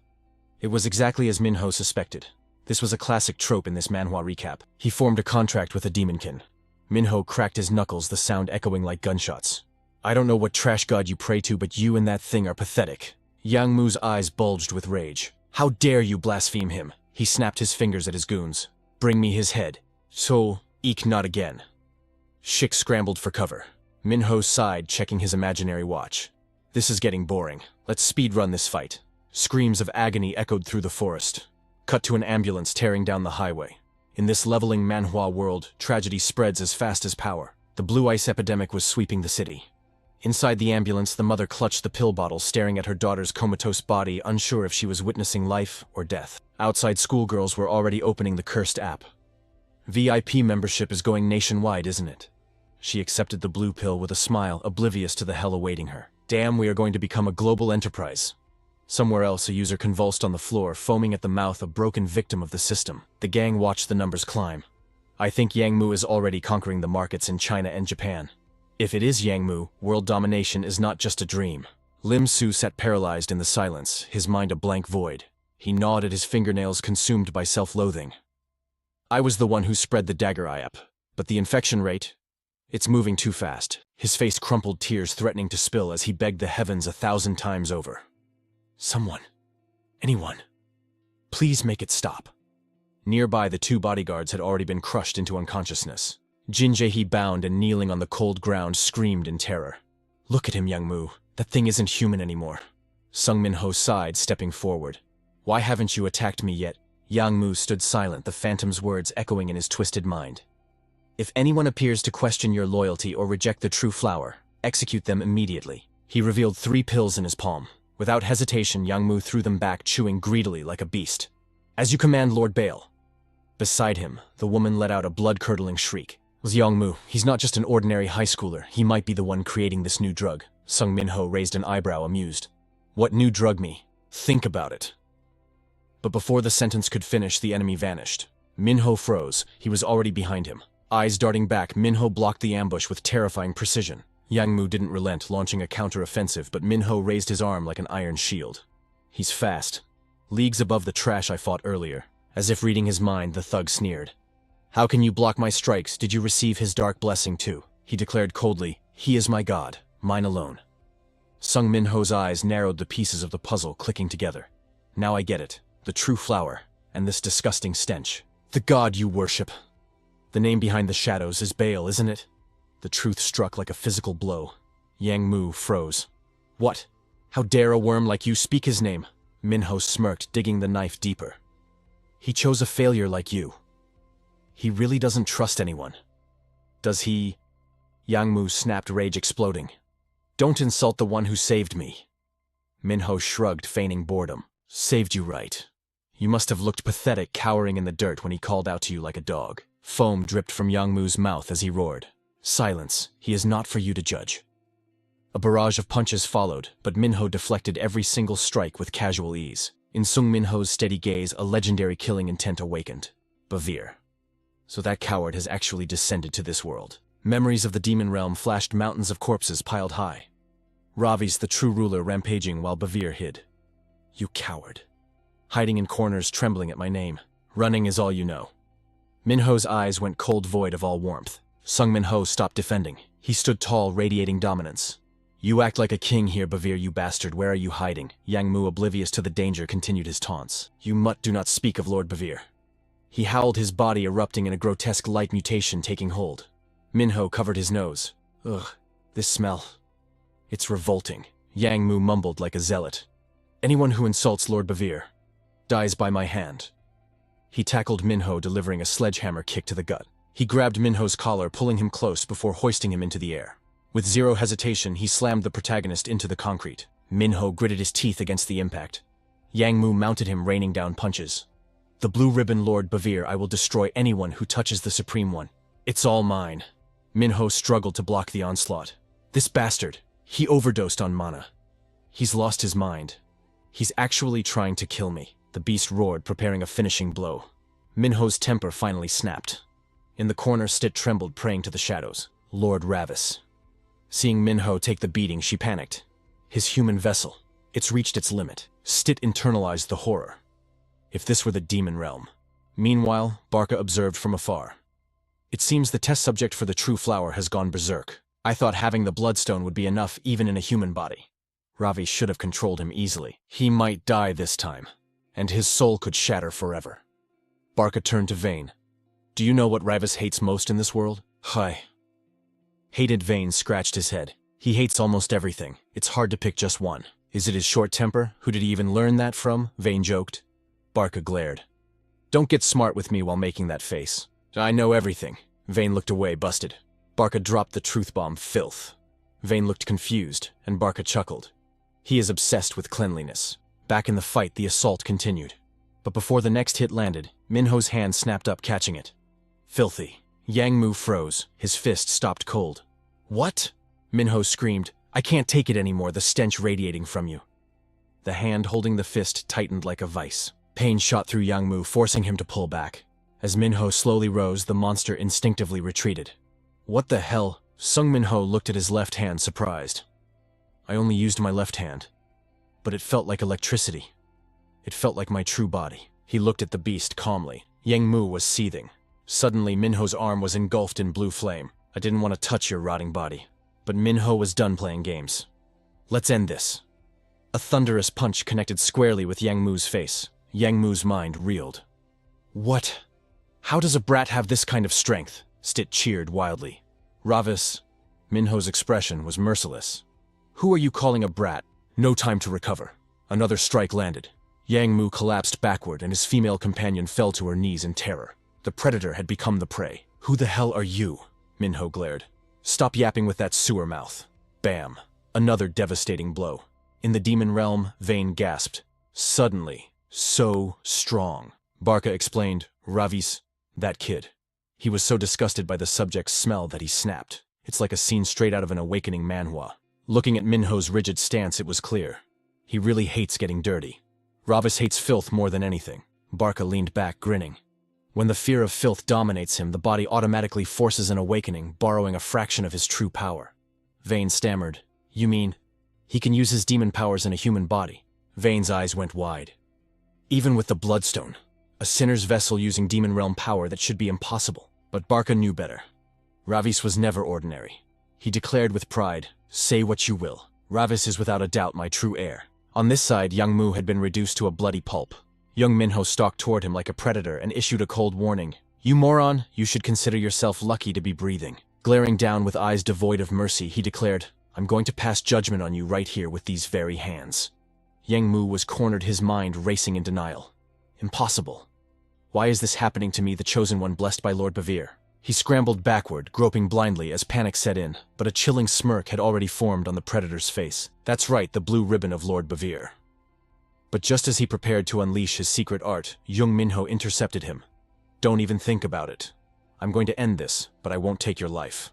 Digging his feet into the ground for traction, Min-ho exploded forward without hesitation. His opponent's eyes went wide, accepting his grim fate as a devastating straight punch smashed into his defenseless face. Jung Min-ho clenched his fist tight, then relaxed his grip.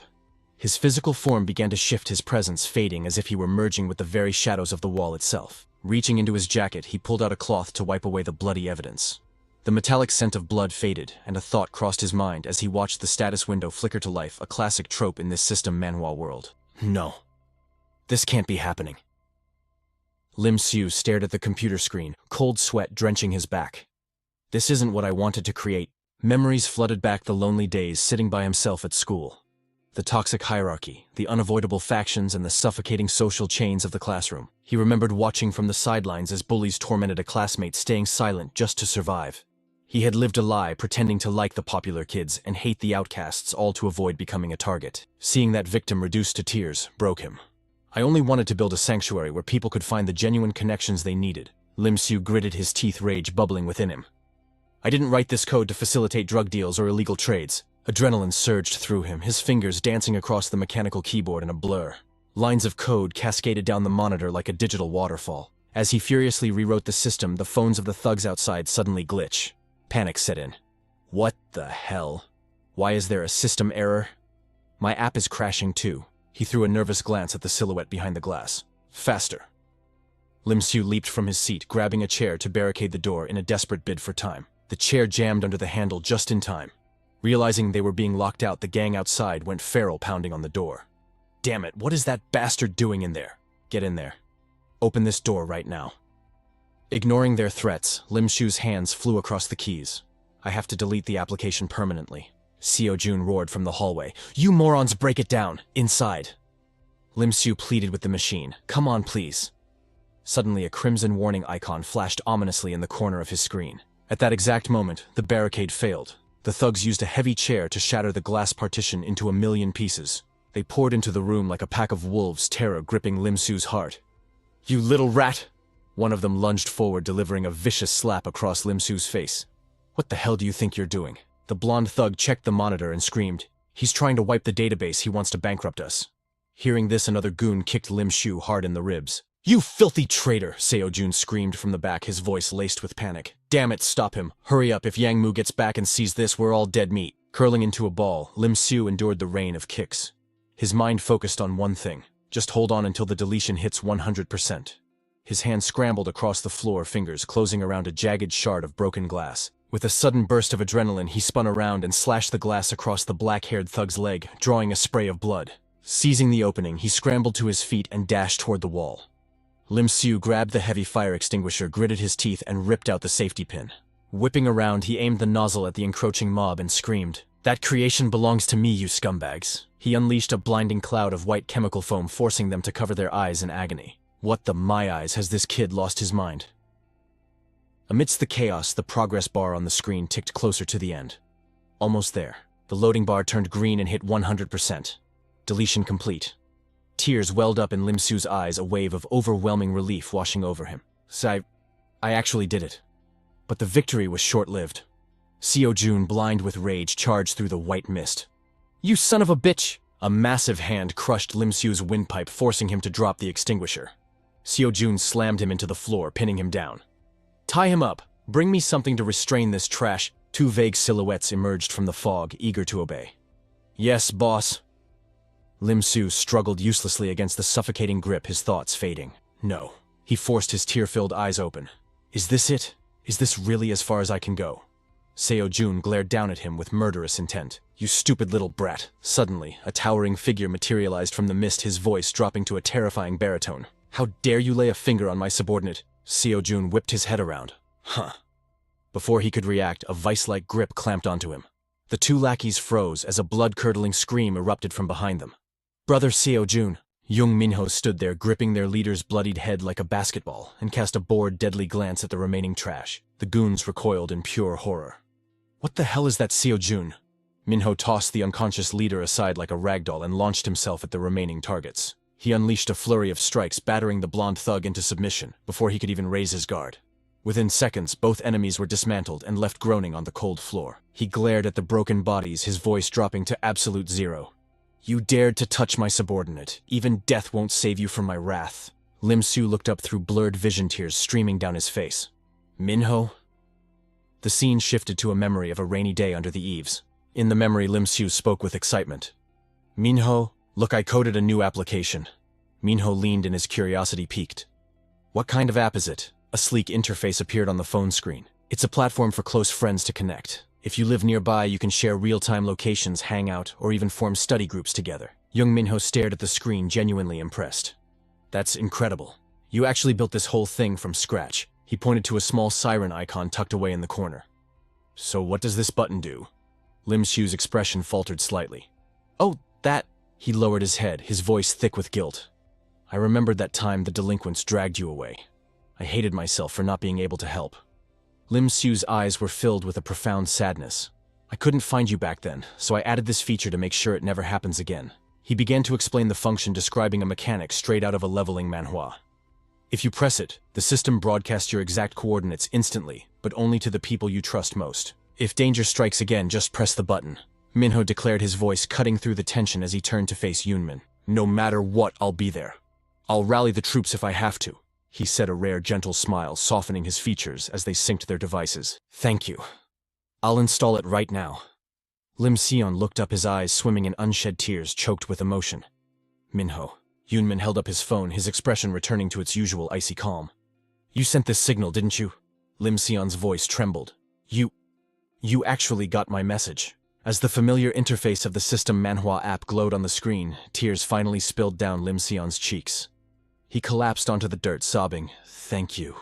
Thank you so much, Min-ho." Lim Seon knelt before Yun Min-ho, shaking with gratitude. "I owe you my life." Meanwhile, back in the grimy alleyway, the sounds of a brutal argument echoed out.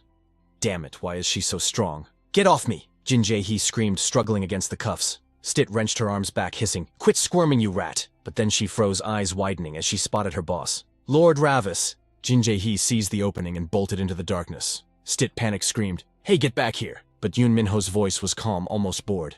"Let her run. She's useless to me now." He glanced at the warehouse behind them. Besides, it looks like their entire inventory is about to go up in smoke. An inferno raged, consuming the building with no sign of stopping. Emergency crews and police scrambled to clear the perimeter. "Contain the fire. Don't let it spread," a firefighter shouted. But then a voice cut through the chaos. "Is this all of them?" Inspector Song froze, her eyes widening in shock as she stared at the 3 unconscious bodies slumped by the old tree. The blonde thug was unrecognizable, a bloody pulp of mashed flesh and broken pride. Meanwhile, the trio Min-ho, Lim Seon, and Stit strolled away like ghosts in the night. Lim Seon walked in silence, stealing glances at his savior. Stit skipped along, humming a happy tune, while Yun Min-ho brooded. "Why do I get the feeling I'm the one being played here?" He glared at the night sky, annoyance bubbling in his chest. "When we get back, there's going to be a reckoning." The streetlights flickered and died. Back at their base, Lim Seon fretted over Yun Min-ho's bruised hand. "Are you sure you don't need a healer? We should go to the hospital." "I'm fine," Min-ho replied, his voice steel. "Doctors are a hassle I don't need." Lim Seon smiled warmly. "Thank you, really. I used the emergency signal as a desperate hope." I never dreamed you'd actually come for me. Yunmin paused, a realization hitting him. Speaking of which, he started to speak. It was just a coincidence that I was on the way. But Stit immediately slapped a hand over his mouth. Don't you dare say it was a coincidence, Master. A flashback to the alley. Stit had throttled Jin Jae-hee, demanding answers. Is this really the path to your hideout? Lie to me and you'll end up broken like your friend. Jin Jae-hee had spat back. You're doing all this for that loser Lim Sion. Is that why you're willing to go this far? That's when it clicked for Jung Min-ho. He had pressed her psychologically. What did you say? You're holding Lim Sion, my #1 servant. No wonder the kid hadn't been at school. Jin Jae-hee had looked furious. So what? If not for your friend, what's your motive? Back in the present, his phone chimed. Stit whispered furiously in his ear. You cannot call this fate a coincidence. Human relationships are built on more than just chance, my lord. Min-ho glanced at her, visibly annoyed. You're not just a tourist from the demon realm anymore. Meanwhile, Lim Sion stared at him with starry eyes, absolute admiration on his face. To the student, Lord Ravis was a legend, a true leveling Manhwa hero who had descended to save him. He pointed at Stit. By the way, who is that? Min-ho shrugged. Him, just a subordinate. Name's Stit. Lim Sion's mind raced, bewildered. A subordinate. He scrutinized the strange fashion choice. Wait, has Min-ho joined a gang? Hey Min-ho, can I ask you something? Lim Sion hesitated. Your sudden power spiked this weird cosplaying follower. Lim Sion gritted his teeth, trying to deny the reality. Please don't tell me it's what I think it is. He looked down, defeated. It's exactly what I thought. Min-ho has joined a dark organization. I hope he hasn't fallen in with a bad crowd. Jung Min-ho watched him, realizing the kid had connected the dots. In the future, enemies will target my people. The truth can't be hidden forever like a needle in a sack. He shattered the silence. You guessed it. I am the son of the great demon king Ravis Vindica from the demon realm. Lim Sion blinked, completely lost. Who? Jung Min-ho sighed. It's too late to turn back now. Since you know my secret, you're working for me from now on. Lim Sion still hadn't processed the words. Son of the great demon king. What are you babbling about? Suddenly something on the ground caught Lim Sion's eye. It was the cat, not that stray again. Jung Min-ho rolled his eyes, too exhausted to argue. Hey, explain it to him. I've been fighting all day, I'm done. Stit, now in cat form, sat up straight. Understood. Clean the wax out of your ears and listen close, human. Lim Sion froze, his soul leaving his body as he screamed. The cat is talking. Scene shift. Detective Cha stood by the transport van. The evidence is ashes. We're moving out. Inside Han Young was a mess of regret and blood. That bastard. I should have killed him when I had the chance. I really should have killed him. Suddenly a shadowy figure emerged from the darkness. Who's there? This is a restricted area. It was Bavir. He placed a hand on Detective Cha's face. Silence. The detective collapsed instantly. Bavir approached the van. Poor Han Yang, you look pathetic. Han Yang's eyes lit up. Lord Bavir, I swear I'll kill that bastard. Bavir replied coldly. Walk and talk. Deep in the woods, Inspector Song processed the report. Someone took out the entire distribution network. But who could have done this? She examined a bag of pills found at the scene. These are actually approved by the Ministry of Food and Drug Safety. Her grip tightened, crushing the packet in fury. They're feeding legal poison to students, those sick bastards. Detective Cha groaned, stirring from the ground, clutching his head. Song rushed over, panic in her voice. Detective Che, are you okay? He stammered back. The van. Check the van first. Han Yang was gone. Inspector Song stared at the empty seat, a chill running down her spine. Impossible. What the hell is going on? Where did that monster disappear to? Inside the academy, now claimed by Bavir Hill, Han Young slammed his knees against the floor in desperation. Lord Bavir, I beg you grant me just one more chance. He screamed, his sanity fraying at the edges. Grant me more of the elixir. If you give me the power, I swear on my life, I will sever that bastard's lifeline. Bavir Hill, clutching a singed blossom in his hand, spoke with bone-chilling coldness. Do you have any concept of this flower's worth? It blooms only upon a tapestry of woven corpses, the cold violet petals of death. Do you realize the painstaking effort required to harvest these vessels? He gazed at the wilted flower as if it were the last of its kind. Humanity is nothing but refuse unworthy of trust. My precious, irreplaceable blooms. Terror seized Han Young as he groveled. Please, just one last opportunity, I swear I will slaughter him. Bavir Hill didn't let him finish. In a flash, he drove the flower stem straight through Han Young's eye socket. Arg, my eye, it burns, merciless Bavir Hill whispered.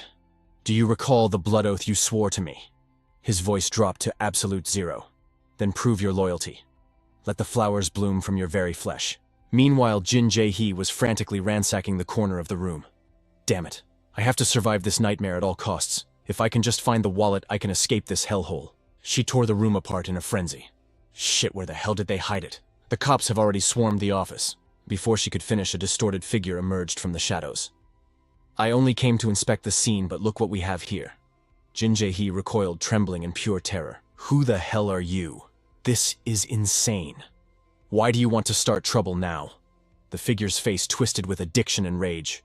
Give it back. It's all your fault. Hand over the blue ribbon. She gritted her teeth, fury masking her fear.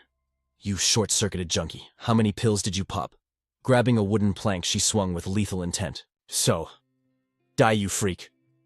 But the impact didn't even scratch him. The recoil sent her crashing to the floor. He kept chanting like a broken record.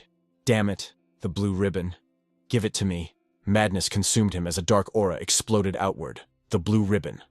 The suffocating pressure paralyzed Jin Jae-hee instantly. No. Tears streamed down her face. I don't want to die like this. From the swirling black miasma, Ban stepped forth. If this mess continues, Ravis is going to be furious. Jin Jae-hee, blind to the danger, screamed for salvation. Who's there? Help me, please. Ban's reply was cold and devoid of pity. Sorry, sweetheart. I'm not powerful enough to save you. Besides, a seat in the abyss has already been reserved for you. Just be a good girl and accept your destiny. Crushed by despair, she sobbed uncontrollably. You son of a... hell... Then Ban flashed a smile that would haunt nightmares. However, your vessel still has some utility here in the human realm. The scene shifts to Aeneas's domain. Welcome, my little brother. Bacca seemed to be scheming something, ever since sending Ravis to the human world. She turned to Bacca, her expression frosty. How dare you use my son as a pawn? Bacon chuckled, amused. Oh, you caught on, relax, sister. Ravis isn't a child anymore. Did you think I sent him empty-handed? I implanted the blood demon stone within his core? Aeneas exploded with rage. What? The blood demon stone? Have you lost your mind? Are you trying to broadcast to the entire universe that the Demon King's heir is vulnerable in the human realm? Bacon sighed, too lazy to argue. Sister, why not place a little faith in Ravis? She regained her composure. It is not Ravis I distrust. It is the fragility of that dimension. Even the slightest fracture could cause reality to collapse. That is how unstable the current era is. Bacca shattered her concerns.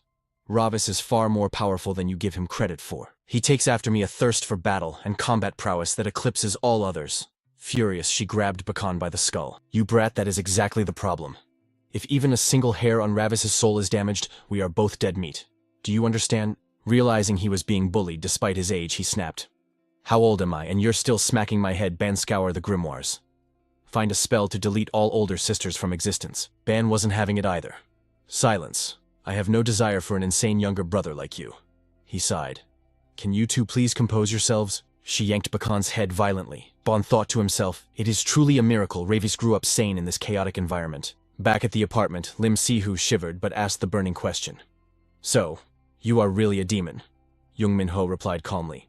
That is indeed the label humans use. Stit was delighted.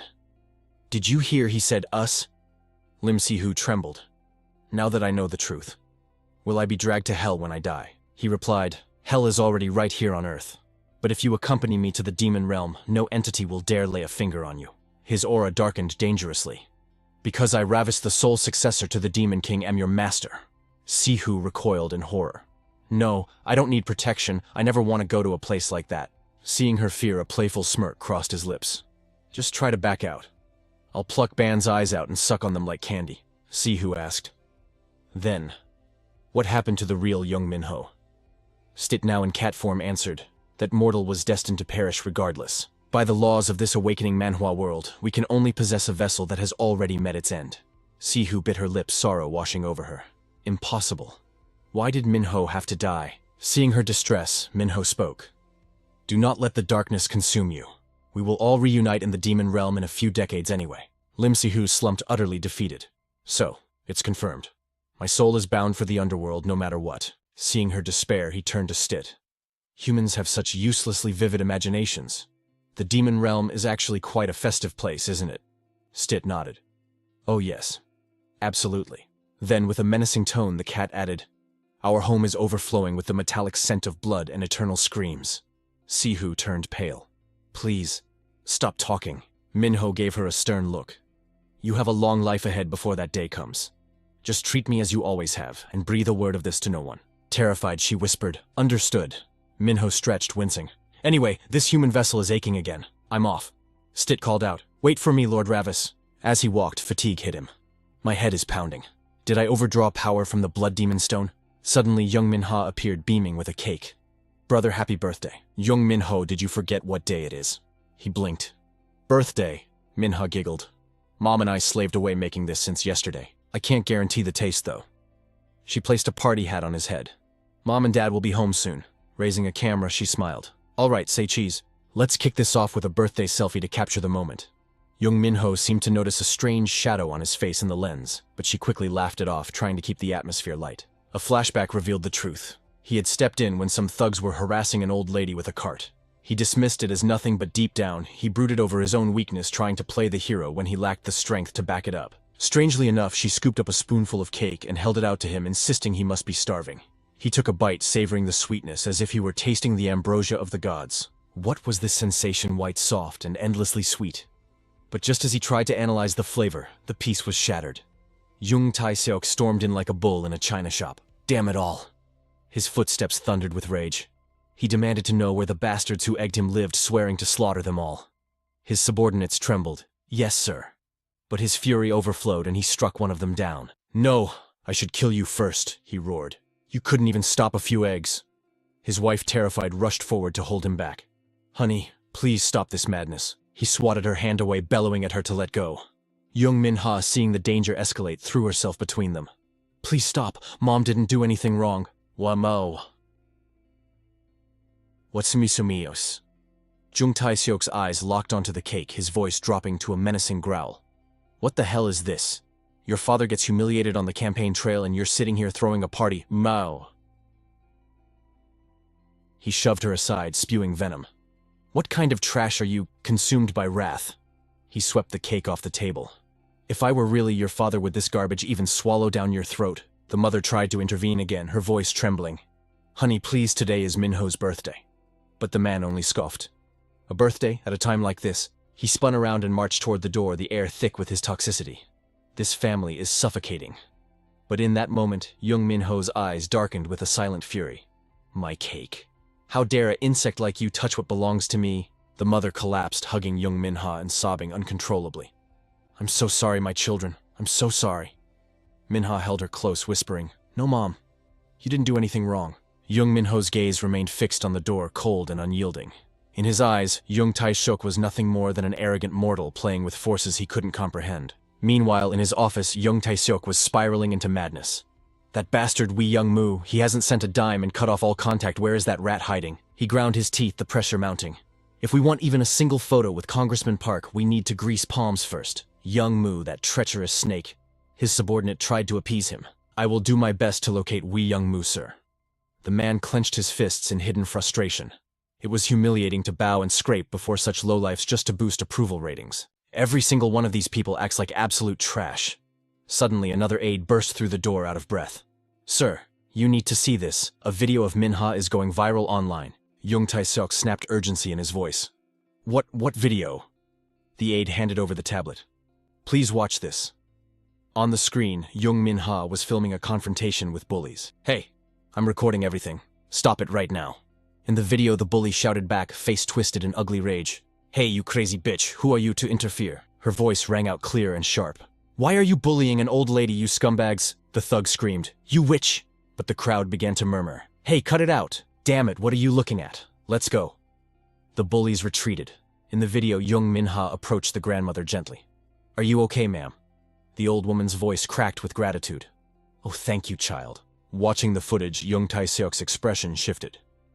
Did something like this really happen to Min-ho? His subordinates nodded eagerly. Yes, sir. If we reveal that Min-ho is your daughter, it would be a massive boost to your approval ratings. The comments are exploding. Jung Tae-seok's mood flipped instantly, a greedy smile forming. Is that so? He stared at the video, calculating the political value of his own child. This could actually craft the perfect image. Back at the house, those calculated words would soon haunt Jung Min-ho. But for now, the conflict raged on. Jung Tae-seok slapped his wife across the face, screaming, What you want to leave, you ungrateful wretch, forgetting my grace. You can throw a tantrum all you want, but you aren't taking Min-ho or Min-ho anywhere. Their names are on my family registry. Jung Min-ho's mother trembled from the blow but managed to beg, Please, please just let us go. but her plea only met with his cruel mockery. Go ahead and try. See if you can survive without a single penny to your name. Jung Min-ho couldn't stand his cruelty any longer and shouted, Grandpa left us an inheritance. That doesn't belong to you. Uncle Jung Tae-seok laughed, a sound devoid of warmth. Just like your pathetic mother. So naive. Do you know what the real key to survival is? Once I get my hands on something, it is mine forever. Remember that, my dear daughter. Jung Min-ho's face darkened as the harsh reality set in. She had to make a deal with the devil. Fine. This is my choice. Her brows furrowed, determination burning in her eyes as she stared him down. I will do it on one condition. If I earn money, it goes under my name. That is my non-negotiable term. Jung Min-ho's gaze was steel. She vowed internally to save her mother and brother from this monster. Suddenly, Jung Tae-seok burst into laughter. A condition. Of course, Min-ho. Your hard work belongs to you alone. Standing nearby, Han Young-do smirked, her lips curling into a predatory smile. It's settled then. Shall we sign the contract immediately? She turned to the father with feigned sweetness. Chairman, please leave Min-ho to me. She is more precious to me than life itself. The mother looked on, terror etched on her face. She whispered, Min-ho, are you sure about this? But the girl turned to her mother, radiating a newfound confidence. Yes, Mom. Just trust me this once. She glanced at her brother. Thanks for worrying, Appa. Jung Min-ho watched her, stunned by the sudden strength she displayed. The scene shifted to a car tearing through the night. Han Young-do's expression twisted into something manic and obsessed. The more I look at her, the more perfect she is. My new vessel. Her looks, her eyes, that rare purity you can't find in this era. Mother likes everything about her. Beside her, Han Yi's sharp eyes darted around as she interjected. But what about that guy Jung Min-ho? He doesn't seem right. Hearing this, the woman looked at the driver. Hansu. What do you think? The driver didn't hesitate, his voice calm but grave. Minha's brother. I sensed something distinct. Hansu's eyes drooped with boredom, but his words carried the weight of a genre-savvy veteran in an awakening manhwa. He is definitely not human. Han Young-do's face lit up with twisted amusement. If you say so, then he might be a tracker from the demon realm. While she analyzed the threat, Han Yi tilted her head, eager for violence. Do you want me to dispose of him, mother? But the woman shook her head. Not yet. Rash actions cause bigger problems. We need to observe. Minha is the priority. But Han Yi couldn't suppress her bloodlust. But the way that bastard glared at us. I just want to tear him apart limb from limb. Han Young-do stared at the screen, her voice dripping with venomous calm as she reassured him. Patience is a virtue, my dear. Just wait a little longer. Damn it, the night of the no moon approaches. Her eyes gleamed with malice. Once the ritual is complete and Jung Min-ho becomes my vessel, that brat Min-ho will be yours to break. Han Yong, resting his head on her lap, grinned like a maniac. Truly, you swear it? He asked, eyes wide with twisted glee. She stroked his hair, a mother's touch masking a monster's intent. Of course. Consider it a gift. I promise you, my son. Suddenly, Han Seo's voice cut through the air. Mara, what about my share? Han Young-do's eyes widened in sheer terror. What did you say, Mara? Her face twisted. Never speak that name again. I am Han Young-do. No soon I will be reborn as Jung Min-ho. Her ambition flared like a dark sun. Not the Demon King. Not the 12 Dark Emperors. Nothing in this leveling manhwa world can stop me now. Failure is not an option. Time skipped to the next morning. Jung Min-ho stood before the towering headquarters, the skyscraper piercing the heavens.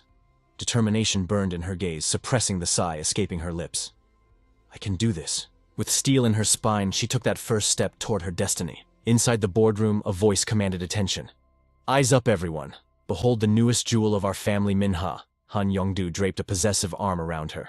I'm sure you've all seen her viral presence on social media. Minha will take the center position for our new group, Zara. The air in the room froze. Haeyeon, buried in the crowd, felt a surge of jealousy that nearly choked her. Tormain. Chairwoman, Ko-mame. Haeyeon stepped forward, voice trembling. Isn't this too sudden? I've bled for that center spot for years? But the chairwoman didn't even blink at her desperation. You've worked hard, Haeyeon. Now prove your loyalty by supporting Minha as her shadow. Han Young-do turned on her heel, dropping one final command over her shoulder. Make it work. Minha bowed politely. Understood. The heavy door clicked shut, sealing the tension inside. The moment they were alone, Haeyeon's mask crumbled. She cornered Jung Min-ho, rage boiling over. Got your daddy to pull some strings. What, because you're the mayor's daughter? Must feel good riding the nepotism train. She spat. You think you can just waltz in and steal the spot I sweated blood for over 4 years? Didn't you say you wouldn't sign if you weren't center? Minha, sensing the murderous aura, stammered. No, Smack before she could finish, Heian's hand connected with her cheek in a brutal slap that echoed through the room. Shut the hell up, show. Heian's face twisted into a grotesque sneer of malice. Let's see how long that backing keeps you safe in this industry. Min-ho stood frozen, wordless. Her hand hovered over the burning red mark on her cheek, the sting of humiliation sinking deep. Meanwhile, deep within the complex, Han Yong-do entered her sanctum. She found her son Han Yong screaming in ecstatic frenzy. Holy crap, Mom is going to lose her mind. Seeing her, he pointed frantically. Mom, you have to see this. Confused, she narrowed her eyes. What is it now? Han Yong jabbed a finger at the surveillance feed. Heian clawed Min-ho's face. Look, there's blood, she's bleeding. A deadly silence fell over the room as the image burned into their retinas. Han Yong-do ground her teeth, the sound like stones crushing together. That filthy little maggot. Worse than trash. Veins bulged on her forehead, her aura turning pitch black. She dared to damage my precious vessel. Her rage was absolute. Elsewhere, shadows whispered in the air. So Min-ho is debuting? That's big news. New entertainment is huge. If she plays her cards right, she could rule the human world. Lim Su looked at the figure before him. Stit, you seem well informed. Stit laughed, a sound devoid of warmth. I've walked this earth for 2 centuries. I know how their ant colony works. Min-ho stood nearby, arms crossed, eyes closed in meditation. If that's what the kid wants, fine. But that chairwoman and her spawn, they rub me the wrong way. They have no demonic aura, yet they didn't flinch under my killing intent. It's unnatural. Could they be high-tier demons disguised as humans? Stit dropped his playful tone, his expression darkening. Ancient ones can mask their energy perfectly. We must be cautious. Even Ravis, sensing the chaotic energy radiating from Min-ho, nodded in agreement. He's right, Min-ho. That death stare of yours isn't exactly making friends. Min-ho's brow twitched, but he kept his cool. Mock me all you want. Those humans are suspicious. Aura or not, my instincts as the protagonist of this awakening Manhwa never fail. Lim Su whispered, looking away. Instincts. Is that why we still haven't found Bacca? That snapped a nerve. Min-ho exploded, pointing a trembling finger. Stit, drag this insolent brat back to the demon realm. Throw him into the Hellfire training camp. Stit's eyes lit up. With pleasure, my lord. Lim Su shrieked. Quit threatening me, you can't just deport me. Min-ho ignored him, his mind shifting to a graver matter. I can't access the Bloodstone's power yet. Even this mutt disrespects me. He turned sharply. Stit, have you found a way to reclaim my power? Stit's eyes narrowed into crescents. Indeed. As you commanded, I have discovered the method to restore Lord Ravis's mana. Min-ho smirked, power resonating in his voice. Excellent. The king returns. Now spy on Han Yong-do and those twins. Take the #1 servant with you. Stit bowed low. As you wish. Lim Su blinked, dumbfounded. Wait, am I the #1 servant? Under the cloak of night, Heian stomped down the alley, wiping angry tears. This can't be happening. 4 years down the drain, swing. The cold ring of steel sliced through the silence. A shadow loomed behind her. She spun around, heart hammering against her ribs. Who's there? Standing there was Han Seo, an eerily calm expression on her face, dual blades glistening in her hands. The sight froze the blood in Heian's veins. She began to tremble uncontrollably. Han Seo. What is this? Did I do something? Realization hit her. Wait, is this about Min-ho? I'm sorry, I just lost my temper for a second. Her pleas fell on deaf ears. Before she could finish begging for her life, Han Seo moved. A flash of silver. A spray of crimson. Blood painted the alley walls in a gruesome masterpiece. Standing amidst the carnage, Han Seo didn't even blink. She wiped a speck of blood from her cheek, muttering, "Why did you have to slap her face?" She turned her back on the severed corpse, her voice devoid of humanity. You know Mom hates damaged goods. Meanwhile, under the same moonlit sky, a wholesome conversation echoed, a chilling contrast to the violence. Han Yong, don't be late. Mom worries, you know. Dad bought fried chicken for you kids. He's almost home. I can't just sit around waiting. You're so adorable. Are you sure this is what the twins want? Or is it my lovely wife having cravings? But the domestic warmth was a lie. Lurking behind them, a monstrosity of pure nightmare fuel materialized, radiating savage malice. The scene shifts to a high-rise luxury apartment straight out of a dark awakening manhwa. Han Yong-do stirred from her sleep, groaning as she woke to a living hell. Hovering directly over her was the beast, drooling with anticipation. I really like this body, it murmured. Panic surged through her veins. Who are you? It didn't answer with words, but violence. Choking her, it growled, Silence, I will grind you humans to dust. As for the children, I will raise them with great care. You see, I am in desperate need of an heir. Even as her soul was being eclipsed, her maternal instinct screamed through the suffocating darkness. No, my babies. But the entity showed no mercy. It forced its way inside, invading her very being, sliding down her throat to seize control of the vessel. A maniacal laugh echoed in the room. Beside her, the husband awoke groggy and oblivious to the horror. Honey, what's all that noise? He sensed the shift in the air too late. Honey. Suddenly, the windows of the penthouse slammed shut, sealing their fate. In a flash, Han Young-doo's hand clamped around his throat. Honey, what are you doing? Her eyes were cold. You are the husband. You look so low level. How could I endure existing alongside such trash? Terrified realization dawned on him. What are you? She didn't bother explaining. With a casual flick of her wrist, she released him. Why should you care? Gravity took him. No Young-doo a crack. The sickening sound of bone meeting pavement signaled the end, blood painting the concrete. The entity, now fully in control, felt no remorse. It simply caressed the pregnant belly, a twisted grin spreading across her face. This body belongs to me now. The scene shifted to a delivery room filled with agonizing screams. Han Young-doo thrashed violently on the bed. The pain. This medical team trembled, trying to calm her. What are you idiots doing? Please, ma'am, calm down. Shut your mouths, she roared, her aura terrifying. Get these filthy things out of me right now, before I slaughter every single one of you. This is all that wretched Aeneas's fault. Finally, the deed was done, but the doctors froze in terror. What is this? The newborn's eyes were already open, glowing with ominous hues of red and black. This is impossible. Time flowed like a river moving to the dead of night. Han Young-doo inspected her slim figure, yet she sneered in disgust at the lingering human weakness. Must be the after effects of birth. Look at this repulsive flesh. When will it vanish? The twins stared up at her, their voices trembling. Ma. She kicked the infant away with cold indifference. Hey, you drained my mana to be born. You better pay me back. How long do you plan to crawl like insects grow up? Become my shields. Until I find a vessel worthy of holding my infinite hatred. The story accelerates like a fast-paced manhwa recap, landing in the bustling world of showbiz, surrounded by whispering crowds. I know she's shocked about her husband's death, but isn't this too much? There's a limit to grief. She's not the Young-doo we knew. What about the kids? She hides them from everyone. I heard she's rarely even home. And she used to be so happy about finally getting pregnant. But Han Young-doo ignored the NPCs. Her eyes locked onto a handsome young man. You work for the broadcast station, correct? Then you must know where all the beautiful high-potential talents are hiding. The man felt a sudden wave of dizziness, stammering. Well, Before he could finish, his life force was extinguished, his head slumping onto her shoulder. She smirked, savoring the essence. Ines, even in this hellhole, there is no shortage of youth to consume. I will make them all mine. Han Young-doo remembered her nemesis, her voice firm. And one day, I will rip you apart myself. Back in reality, she put on an Oscar-worthy performance of fake tears. The victim was Hae-yeon. She was destined to be the center of our debut group. A diamond in the rough, more talented than anyone. The detective narrowed his eyes. Did the victim have conflicts with the other trainees? A stalker, perhaps? She feigned a coughing fit to dodge the question. Well, regarding that? The detective leaned in. Chairman, are you all right? She gagged, fighting back the corruption. Suddenly, a cold voice cut through the tension. Han Yi stepped forward from the shadows. Detective, I think we should end this here for today. The chairman viewed that girl as her own daughter. Beside him, Han Seo chimed in. Why don't you question the other trainees first? The detective, sensing a wall, slowly stood up. I understand. We'll be going then. Yes. As he walked away, his gaze lingered on them one last time, suspicion taking root. The moment the door clicked shut, the facade crumbled. Han Young-doo froze, then vomited a vile neon green bile teeming with writhing maggots. She glared at the filth.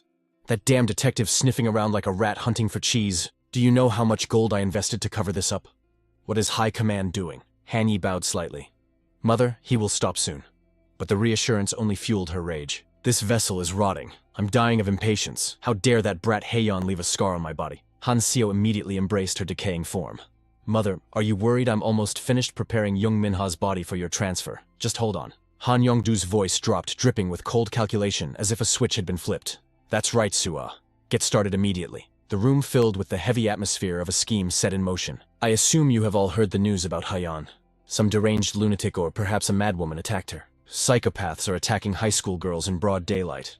To ensure your safety in this chaotic world, dormitory life begins tomorrow. So pack your bags and get to work. Jung Min-ho, standing opposite them, hesitated before voicing the doubt gnawing at her. Is living in the dorms absolutely mandatory? Han Young-doo tilted his head, his gaze piercing. Is there a reason you can't? Don't you know the idle dormitory rule is non-negotiable? Fear gripped her heart as she considered the implications. But if I'm not home, who will take care of my mother and my brother Hanu? Suddenly, an impatient voice cut through the air. You have a lot of demands for a rookie. If you can't handle it, I'll just… The man beside her immediately spun around to restrain her before she could escalate. Calm down, Yuna. What are you thinking? If you put even a single scratch on her face, mother will skin you alive. Do you understand? He cares deeply about Hayan right now. She's extremely sensitive, so don't provoke this scary Unnie. Just do as you're told, alright? The chairman will handle your parents. Pack your things and report here tomorrow. Clear. The two girls beside Minha answered immediately despite their fear. Yes, sir. Minha bowed, but her mind was a storm of chaos. Living in a dorm, anxiety clawed at her. Even her brother had been acting strange lately. Elsewhere under the cover of night, Jung Min-ho watched Lim-si struggle with a pathetic weight. He sighed, his disappointment palpable. You call that training? He checked his own status.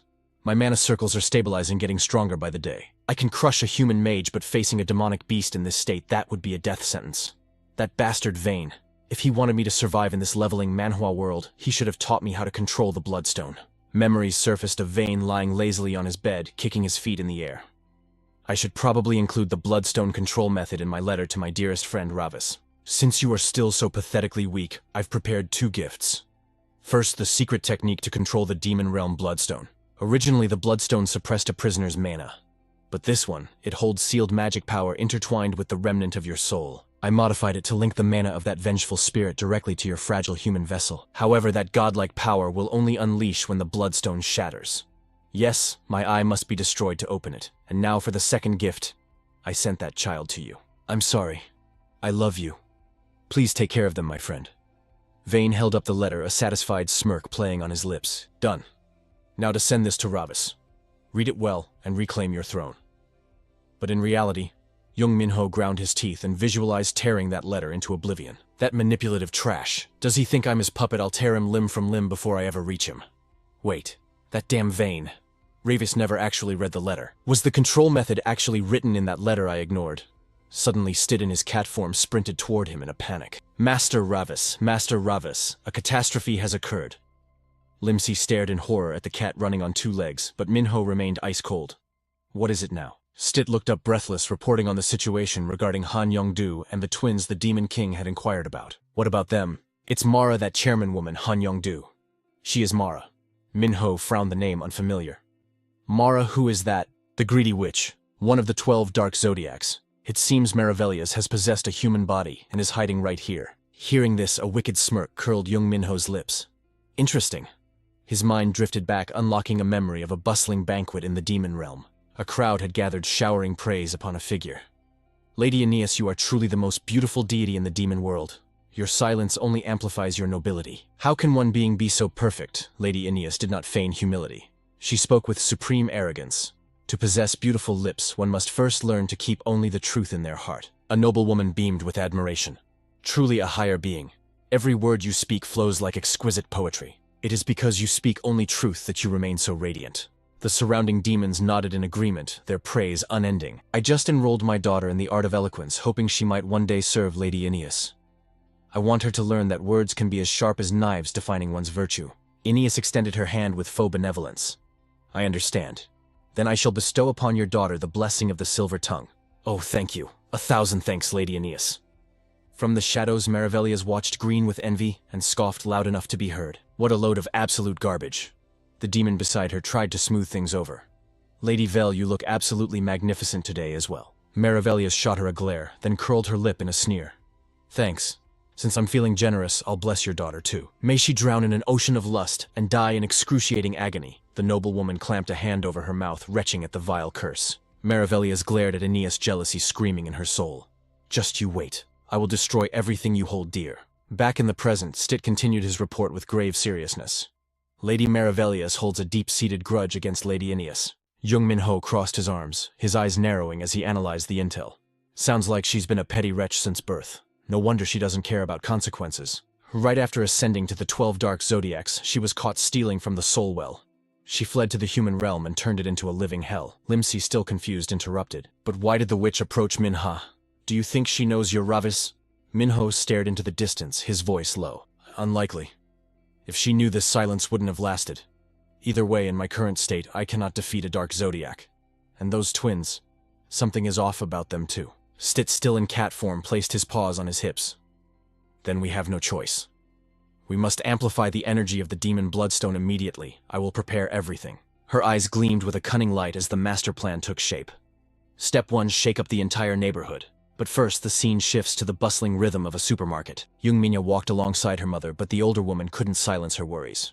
Min-ho, she said softly, if you want to stop now, just say the word. Ever since you started working, danger has been lurking everywhere. I'm terrified.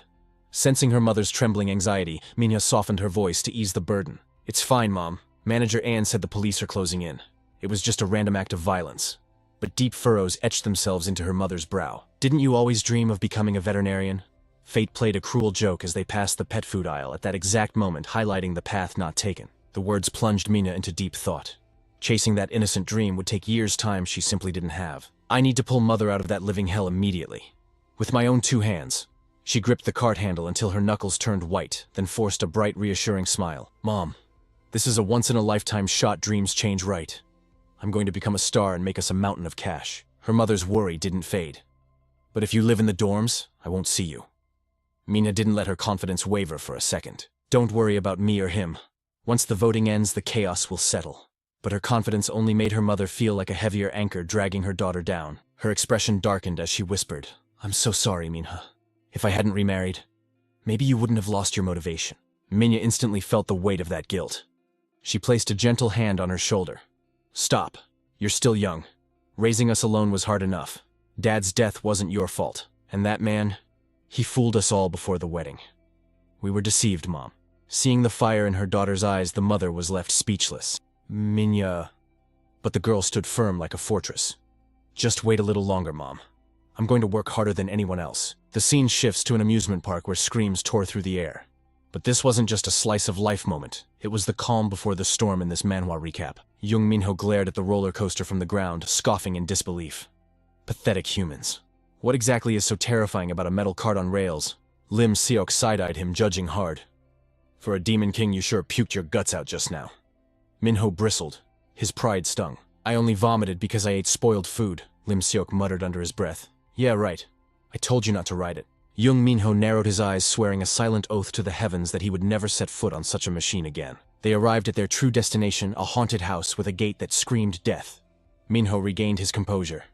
Is this the place? Yes, Lord Ravis. The escaped demon has been hiding in the human realm, but my instincts have finally tracked him down. Intrigued, Min-ho turned to his subordinate. And what is this creature's name? A grotesque image manifested in the air as the explanation began. Scroom. A wretch that converts human screams into magical power. It feeds on the sonic waves of pure terror to sustain its existence. Bringing a coward here would be the perfect bait. Min-ho's head snapped toward Lim Seok. Is that so? Finally you have a purpose. Lim Seok's mouth moved faster than his brain. Me. I'm a manly man. I don't know the meaning of fear. I haven't screamed since I was a baby. Before the sentence even finished, Min-ho dragged him into the darkness without hesitation. Wait. Hold on. Meanwhile, Stit stood guard outside with grim solemnity. I will secure the exit. My lord, please be careful.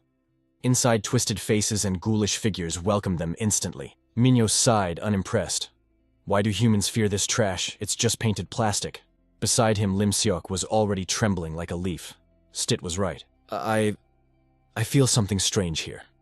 Min-ho glanced at his shivering companion. That is the prey we came to hunt. Stop shaking, you're embarrassing me. But confidence is fleeting. A severed head flew across their path, and despite their bravado, a high-pitched scream tore from both their throats. They clung to each other, eyes wide with terror. Lim Seok froze, realization dawning on him. Wait, did you just curse? You jumped too. Min-ho's ego skyrocketed as he barked back. Silence. I was merely acting. I had to see how the enemy would react. Min-ho quickly changed the subject. That was your first scream, wasn't it? Lim Seok hesitated. I guess so. Unbeknownst to them, glowing blue eyes watched from the shadows. Oblivious, they continued their bickering. Are you sure this is the fastest way to find it? When the demon bloodstone reacts to malice, it releases energy. A massive reaction means we've found a demon classic mechanics for an awakening manhwa. Suddenly the stone pulsed violently. A monstrosity lunged from the dark, its voice a gravelly growl. That scream, it was sweet and clear like fresh blood, pure as a newborn's first cry. Lim Seok stared in horror, his mind going blank. What is that thing? Scroom raised a massive hand, looming over them. Your fear is delicious scream for me. The razor-sharp claws descended, sending Lim Seok into a state of absolute paralysis. Let me hear you shriek. Just as death seemed inevitable, a smaller hand intercepted the monster's strike with impossible strength. Jung Min-ho's expression was stone cold. Do not touch him. That is my servant. Scream paused, its blue eyes shifting to the intruder. Who are you? You are not human. Min-ho's face twisted into a demonic grin, his eyes glowing a menacing crimson. Scream. Tell me, does a monster scream when it bleeds? Min-ho looked at the beast with malicious intent. Scream roared, launching an attack. Arrogant fool! What can a puny thing like you do? A shockwave of power blasted Min-ho and Lim Seok backward. Min-ho! Lim Seok cried out. The monster laughed maniacally. Yes, that's it. Keep screaming. Min-ho grit his teeth, rage burning in his gut. I can only use my left hand right now. Ignoring the disadvantage, he charged straight at the beast. Scream sneered, watching him approach. Where do you think you're going? A massive blast of dark energy slammed into Min-ho, crushing him into the ground. Witnessing the danger, Lim S shrieked, Watch out, Min-ho. His terror only fed the beast's arrogance. Yes, more scream your lungs out. Fury ignited in Jung Min-ho's veins as he watched his friend cower. He roared, Shut your trap! Your whining is only buffing his stats. Lim S clamped his hands over his mouth, stammering an apology. The creature, reveling in the scent of terror, launched a wave of destructive energy straight at Min-ho. The impact shook the earth itself. I'll turn your screams into a symphony and wear your agony like a trophy. Refusing to yield, Jung Min-ho counterattacked.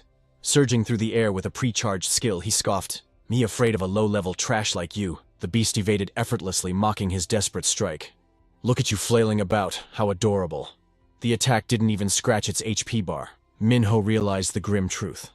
My agility is still stuck at human limits. I can't win like this.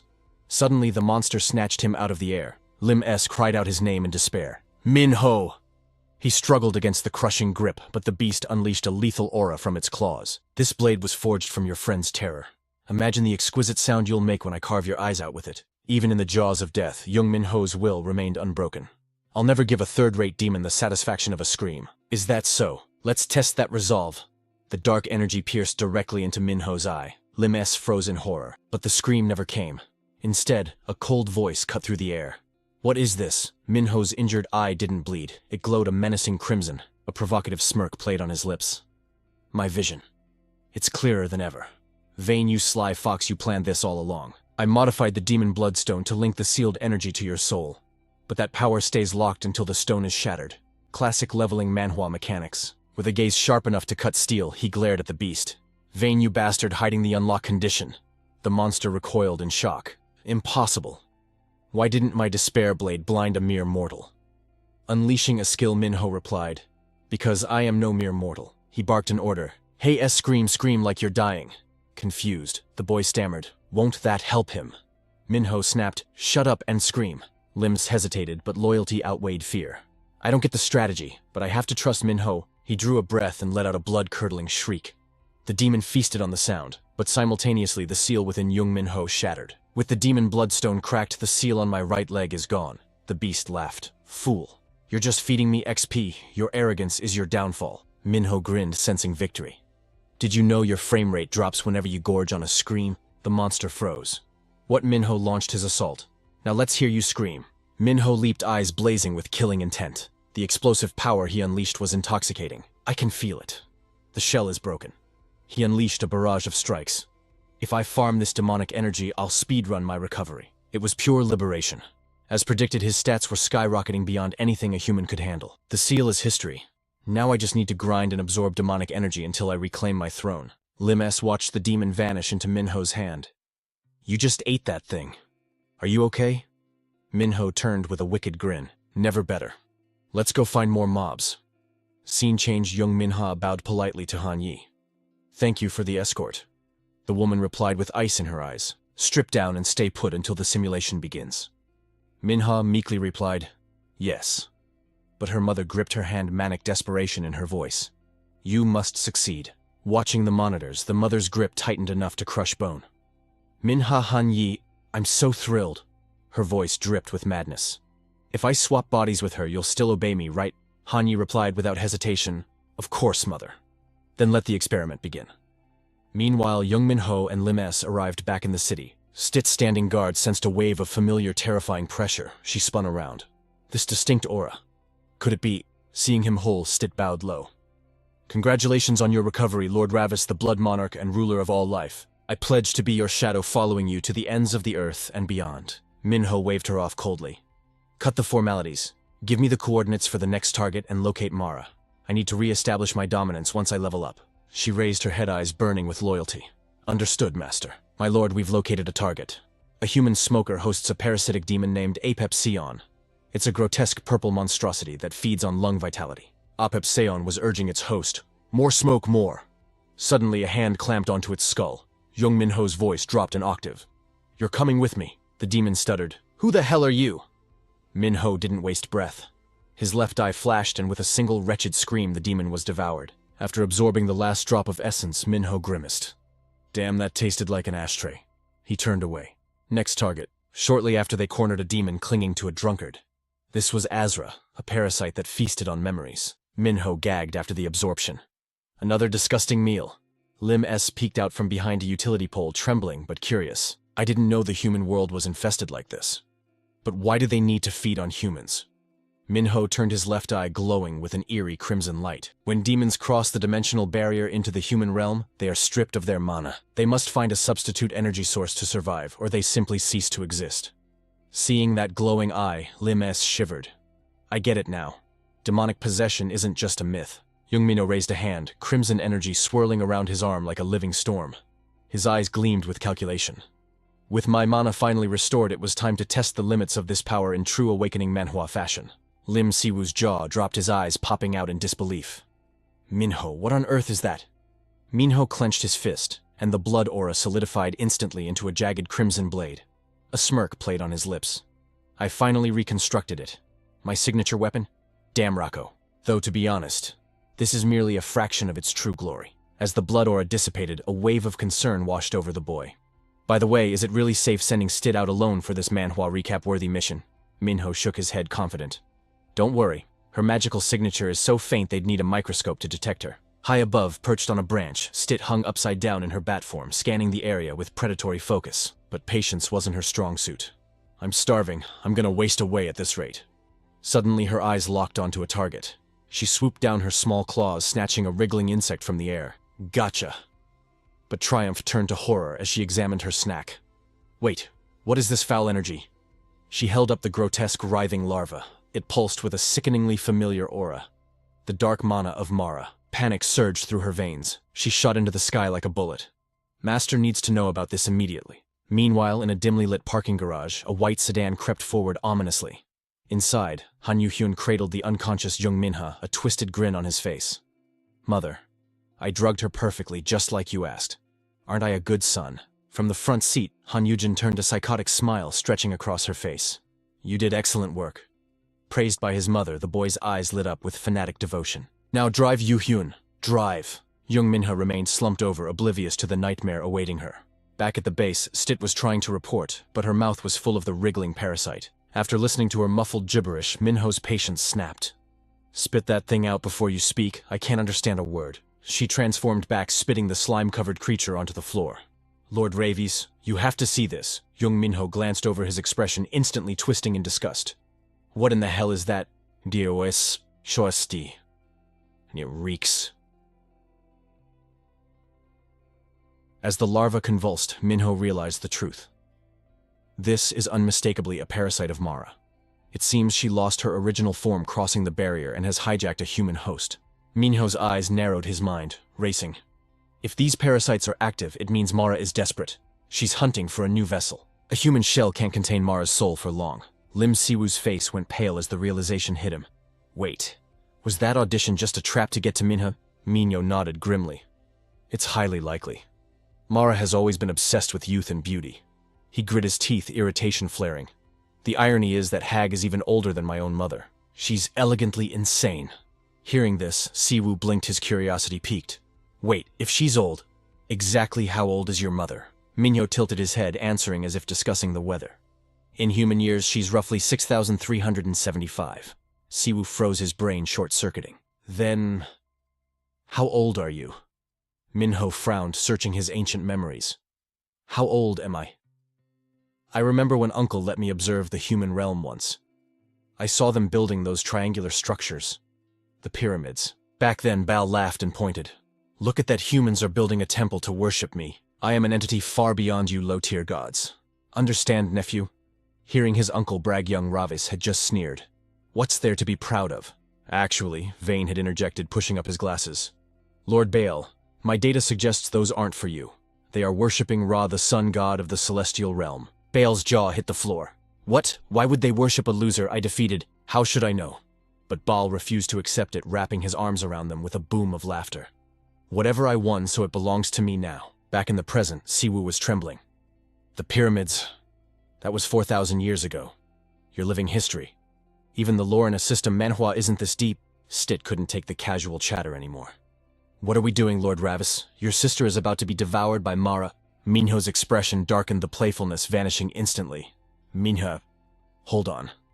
Meanwhile, deep in a secluded forest, Han Yujin stepped out of the car, gazing up at the starry sky. The night I was born. The sky was pitch black without a single star. Han Yu-hyun broke her trance. Mother, is this the place? As she ascended the stairs, the entity known as Janum spoke through her. Yes. The rift between the human and demon realms, hidden from the prying eyes of heaven. Suddenly she froze.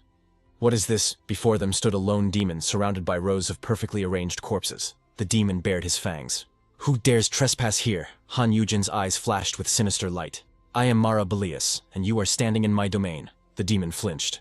What Mara? But after sensing her weak aura, he scoffed. You used to be one of the Black Thrones. Now you're just a fugitive who can't even control her mana. I've claimed this spot. Get lost, old hag. Han Yu-hyun ignored the trash talk, stepping casually onto one of the corpses. You, what is this? Boar roared in anger. Hey, watch where you put your feet. Han Yujin sighed deeply. Fine.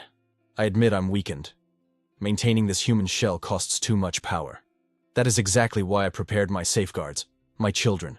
They exist to protect me. Boar sneered with absolute contempt. Half-breeds, you're using your own offspring as meat shields, truly pathetic. But she felt no shame. Instead, she beamed with twisted pride. Pathetic, I gave them life. It is only natural they repay that debt with their blood. Now take your smelly weeds and leave. Boar snapped his teeth, grinding together. Weeds. These are sacred narcotic flowers. Why does no one understand their value? Baur lunged forward, but Han Yu-hyun was faster. Even while cradling Minho in his arms, he delivered a devastating kick straight to Baur's face. Now settle down. Han Yujin smiled sweetly. Good job, my son. The scene shifted to a dark memory. Amidst the sound of retching children, a cruel voice echoed. You ungrateful brats. Do you know how hard it was to steal this soul spring water? But swallow it. I said swallow the soul spring. Located in Janaim, the deepest abyss of the demon realm. A river formed by the tears of gods who created the world. This pristine water is the source of all mana. The only elixir capable of satisfying my endless greed, like the ultimate item in a leveling manhwa. In the memory, Han Yujin crushed the bottle in her hand, her face twisted in obsession. Gamude Vindica dares to hoard the spring water when it belongs to me. Listen closely, you stingy miser. We have absolutely no other choice. Chug that potion down to the last drop and prepare to guard my life until we secure the hidden artifact on the path to that ruin. Lim Seojin gasped for air, his lungs burning as he asked, Are you absolutely sure they went this way? Styx shifted into a sleek cat form, sprinted ahead while tracking the scent.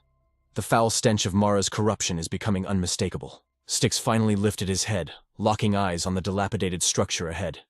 There. She is definitely inside. Lim Seojin halted, wiping sweat from his brow in disbelief. An abandoned building out here in the middle of nowhere. Styx instantly morphed back into human form, slapping a bandage over his nose to block the smell.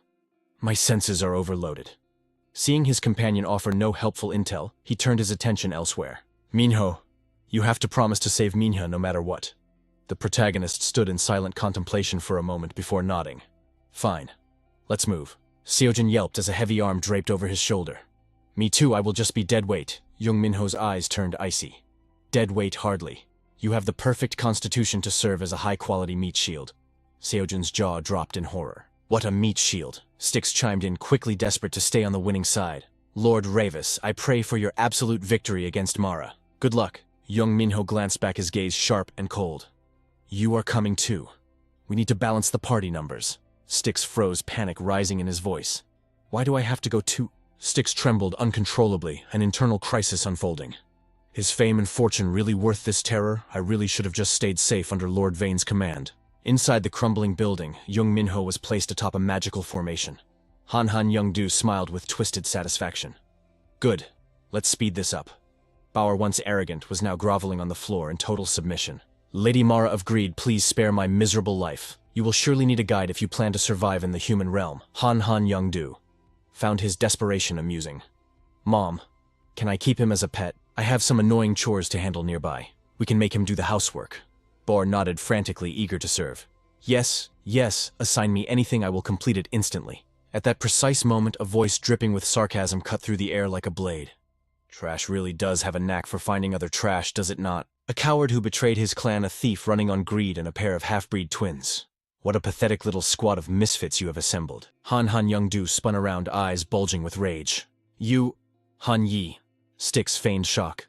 Minha's brother, Heo Min-seok. Lim Seojin shivered, scanning the room. Are those all corpses? Is this real? He looked up at a gruesome display on the wall. Wang Mu. I wondered where he vanished to.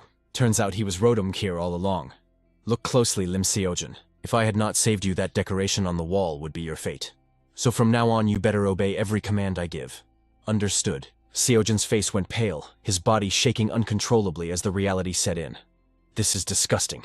Truly a world of demons. Bauer looked up in shock. You know Wang Mu, wait. You are the punk who ruined my plans. Han Young-do narrowed her eyes, sensing the energy shift. I knew he was no ordinary human. Han Yi smirked arrogantly. See, my eyes never lie. Mom, do you know who this punk is? Before he could answer, Styx jumped out, reciting the lore like this was an awakening manhwa. Behold Lord Ravis Vindica, the one exiled to the human realm for slaughtering the entire Boar clan, the one and only crown prince of the Demon King. Han Young-do gritted her teeth, fury distorting her features. What did you say, Ravis Vindica? Inia's criminal brat. The bastard who wiped out my family. A twisted idea suddenly sparked in her mind.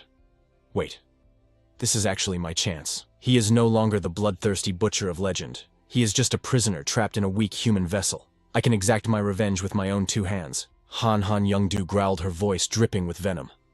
Inia, that interfering witch. She even sent her son to the human realm just to meddle in my life. Meanwhile, Jung Min-ho analyzed the battlefield. Fighting all three simultaneously with my current stats is risky. And that rat Bauer might stab me in the back at any moment. I will deal with him later. He glared at the traitor. Hey Bauer, get lost. Bauer snapped back. You think you are still in the demon realm? I will kill you myself right now. Jung Min-ho roared, his aura exploding outward. Shut your mouth and vanish unless you want to die right here. The pressure of the Bloodlord paralyzed Bauer instantly, sweat pouring down his face. Jung Min-ho continued, his voice echoing with authority. Tell every demon in the human realm that I, Ravis, have descended as the Bloodlord. Tell them to stay in their lanes, or I will hunt them down myself. Bauer gasped, eyes wide with terror. What, you can utilize mana inside a human body? Possible, damn it. He scrambled up, half crawling, half running to escape. Too impatient for stairs, Bauer smashed through the window and leaped straight out into the night. Jung Min-ho turned his gaze back to the main threat. Hey, old hag. If you want youth, earn it through pain. Stop stealing bodies like a parasite and face me. Han Young-do raged. Old hag, you insolent brat. How dare you speak to your senior like that? Immediately, the strain caused her to cough up mouthfuls of blood. Han Yi stepped forward. Mother, do not overexert yourself. Han Young-do bit her thumb, eyes manic. Fine. I am actually curious. That child Inia treasures so much. I wonder what face she will make when her precious son is torn apart by mine. Jung Min-ho's expression went cold, and I am curious what face a jealous old crone will make when her children are slaughtered by the son of the woman she envies. She shrieked, pointing a finger. Hanseo Han Yi, who wants to bring me that brat's tongue first. Han Yi summoned his weapon, oozing confidence. Me, obviously. Just watch, mother. Hanseo bowed silently, dual blades materializing in her hands as they charged together. She hissed, Han Yi, get lost. He shouted back, my venom is more than enough to silence this punk.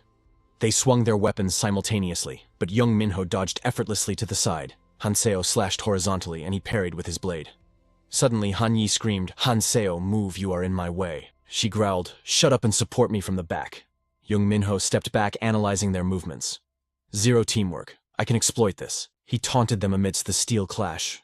At this rate, are you sure one of you can kill me before your little alliance falls apart? Han Yi barely avoided a friendly fire incident. Watch it, you almost hit me. Jung Min-ho retreated again, his mind racing. They block each other's paths. Hanseo is overly confident. Han Yi is overly cautious. The perfect duo is crumbling. He deflected Hanseo's strike, sending her blade crashing directly into Han Yi's mace. He gritted his teeth. Not again. Hanseo clicked her tongue in annoyance, her rhythm completely broken. Seizing the opening, Jung Min-ho unleashed a horizontal slash. The blade bit into her waist, sending blood spraying into the air. Even for half-breeds, they are tough, he thought. What kind of dark curse did Mara place on them? Han Young let out a twisted laugh as he watched his own sister take a heavy blow. Serves you right. Jung Min-ho, your head belongs to me. The heavy chain mace exploded forward, aiming to crush Min-ho's right arm. Not missing a beat, Hansu seized the opening with killing intent. Back off. I'm the one who will claim his life. Shifting her blade to her left hand, her gaze locked onto her prey with chilling calm. Caught off guard by the sudden coordination, Hansu's eyes widened. He barely dodged in time, but Han Young was already closing the distance, his mace spinning wild. Ravis, don't you dare die yet. You're destined to rot by my hand. The mace crashed down like a meteor. Simultaneously, Hansu descended with dual blades slashing from above. Min-ho desperately blocked with his sword, but the sheer weight forced him to his knees, cracking the ground beneath him. Die, just die already, Hansu shrieked through gritted teeth. Min-ho blasted her back with a burst of energy, but his mind was racing. My mana reserves are draining fast. I can't handle both of them in a head-on clash. It's a cheap tactic, but I have no choice. He smirked, throwing out a taunt. Hey, your sister is way stronger than you, isn't she? Han Young's eyes bulged with rage. What did you just say? Who's the sister I was born 18 minutes earlier? You scum, my father will kill you. As the brute charged blindly, Min-ho's expression went blank. It actually worked. He stepped back, effortlessly dodging the clumsy attack with the grace of a leveling Manhwa protagonist. Watching her brother lose his cool, Hansu screamed in frustration. You moron. What the hell are you thinking? Don't just charge in blindly. Shut your mouth, he roared back. I'm going to present his corpse to Mother first. Min-ho narrowed his eyes, the gears turning. Perfect. His attacks are getting reckless. That means he stepped right into my kill zone. Not far away, Stit struggled against the overwhelming pressure while fighting. Mara of the 12 Dark Seats, you were once a warrior I respected. To see you twisted by your own greed into this monstrosity. It is truly pathetic. Han Yongdu's face contorted with fury. How dare you call me a monster, you filthy lowborn beast? Before Stit could react, a massive tentacle slammed into her. Gritting her teeth through the pain, she projected her thought. Now Lim Su rushed the Matrix while she's distracted. Lim Su slammed into the Matrix's barrier. Gah! He recoiled instantly. It's burning. No, it's freezing cold. Ignoring the sensory overload, he threw his entire weight against the shield. He clenched his jaw veins popping on his forehead. Min-ha, open your eyes. Meanwhile, Stit was fighting a losing battle against the witch. I have to buy him time. Even if it costs me my life. Lim Su, save her. But the expectations were crushed as the Matrix's barrier pulsed violently, blasting Lim Su backward like a ragdoll. Lim Su held up his trembling hands, skin burned raw and red. The agony seared his nerves, feeding his insecurity. I'm just a normal human. I can't do anything. But then memories of their smiling faces flashed in his mind. The bond they shared ignited a spark within him. Number 1. I refuse to give up here. With renewed resolve, Lim Su raised his fist. Min-ha, no matter what happens, we are taking you home. He threw a desperate punch at the invisible wall. His fist connected with the barrier just as Stit was swatted away like a fly. Han Yongdu sneered, looming over them. I think it's time to end this little game, don't you? Stit forced herself up, blood dripping from her lips. Even with a broken body, her power is immense. The title of the 12 Dark Seats isn't just for show. Han Yongdu raised her tentacles, unleashing a barrage of purple energy bolts. Did you think this rotting shell made me weak? The projectiles slammed into Stit, sending her flying across the room. Pinned against the wall by the magical stakes, Stit screamed in agony. Ugh! Han Yongdu laughed cold and cruel. Open your eyes wide. Witness the wretched end of you insects. Seeing the witch approach the Matrix, Stit panicked. No, Lim Su, run away. Lim Su looked up at the warning, but it was too late. Blood sprayed from his mouth as an invisible force crushed him into the cold floor. The witch Han Yongdu stared down at him, a grotesque smile stretching across her face. Don't worry. I'll use you as compost to feed my new vessel. Just wait your turn. Lim Su struggled to twitch, even a finger terror rising in his chest. Damn it. My body. It won't move. The witch began the transfer ritual on Jung Min-ho's unconscious form.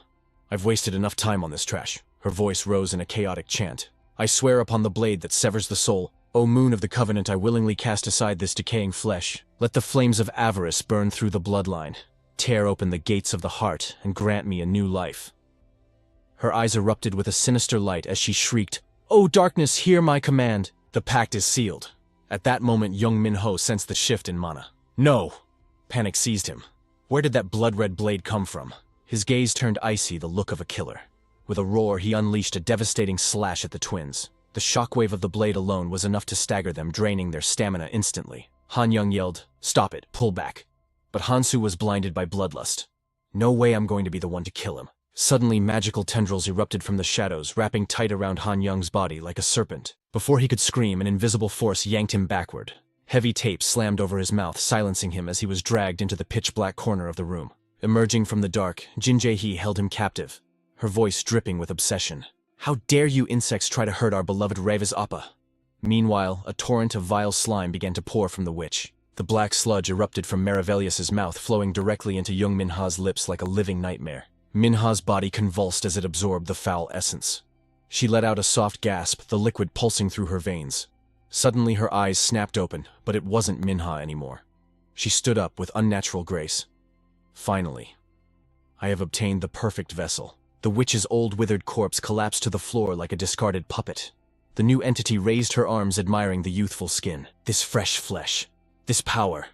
She ran her hands over her new form, her voice trembling with perverse ecstasy. "Yes, this is it. I will enjoy this beauty for eternity." Lim Su screamed, "No!"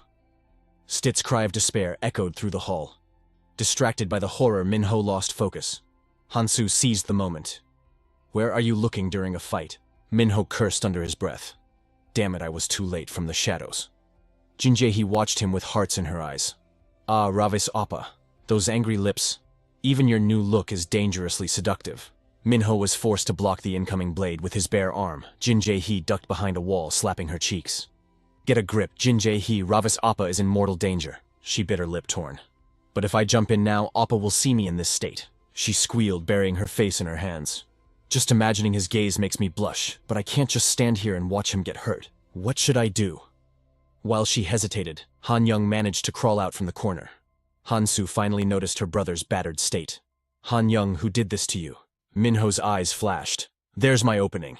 He lunged past her defenses, delivering a crushing blow to Hansu. She shrieked as she flew back. "Mother Han Young, you useless idiot!" The possessed Jung Min-ho turned her gaze toward the commotion, strange dark mucus still pulsing across her skin. Han Young-do's voice dripped with malice from within that stolen vessel. "Su, why are you idling down there?" Shadowy arms released the beast and he roared in frustration. "Where is that wretched brat hiding?" He materialized from thin air, but the witch only sneered. "Looks like we have a coward in our midst." The beast preened, asking, "Mother, is the ritual finally complete? How do I look? Am I beautiful?" But the monster hesitated. "Mother, you do not look like yourself." Watching this twisted family reunion, Lim felt a wave of despair crash over him. So she really has hijacked Min-ho's body. Is this the end for us? But Stit, trapped in her prison, shouted with desperate hope, "Lord Ravis, it is not over yet. Lady Min-ho's soul, it has not faded completely." The news struck him like a thunderbolt. "What did you say?" Stit grit her teeth, forcing the words out. "Tonight the moon is cloaked in shadow. On a night like this, the veil between the human realm and the demon world thins. Magic contracts even souls. Everything becomes unstable. As darkness swallows the sky, know this Mara's ritual cannot be perfected until the night concludes." She pointed to the witch's original body lying motionless. "Min-ho is still fighting in there." Suddenly, Min-ho's eyes widened in terror.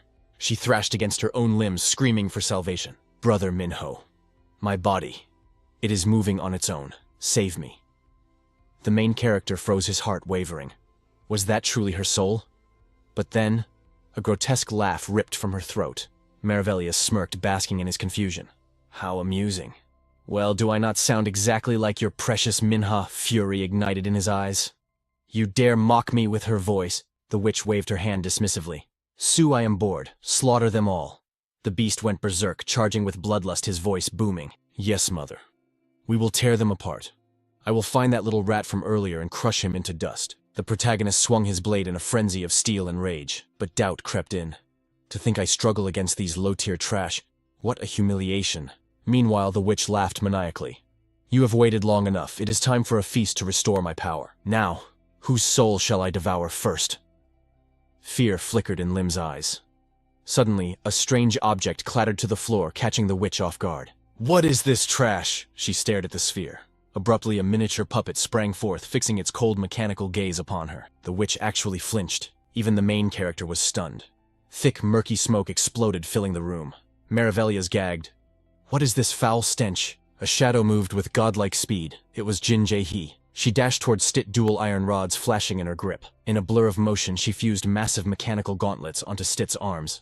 Stit gasped. What? What is this power? The upgrade was complete before she could even blink. Jae-hee turned sharply, her voice cold as ice. Use them. Stit stammered. Are you Jin Jae-hee? Meanwhile, Lim struggled against the slime binding him. The mysterious girl yanked Lim to his feet. Human, take this and assist her.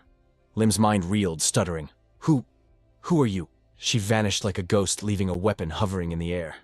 Stit marveled at her new limbs.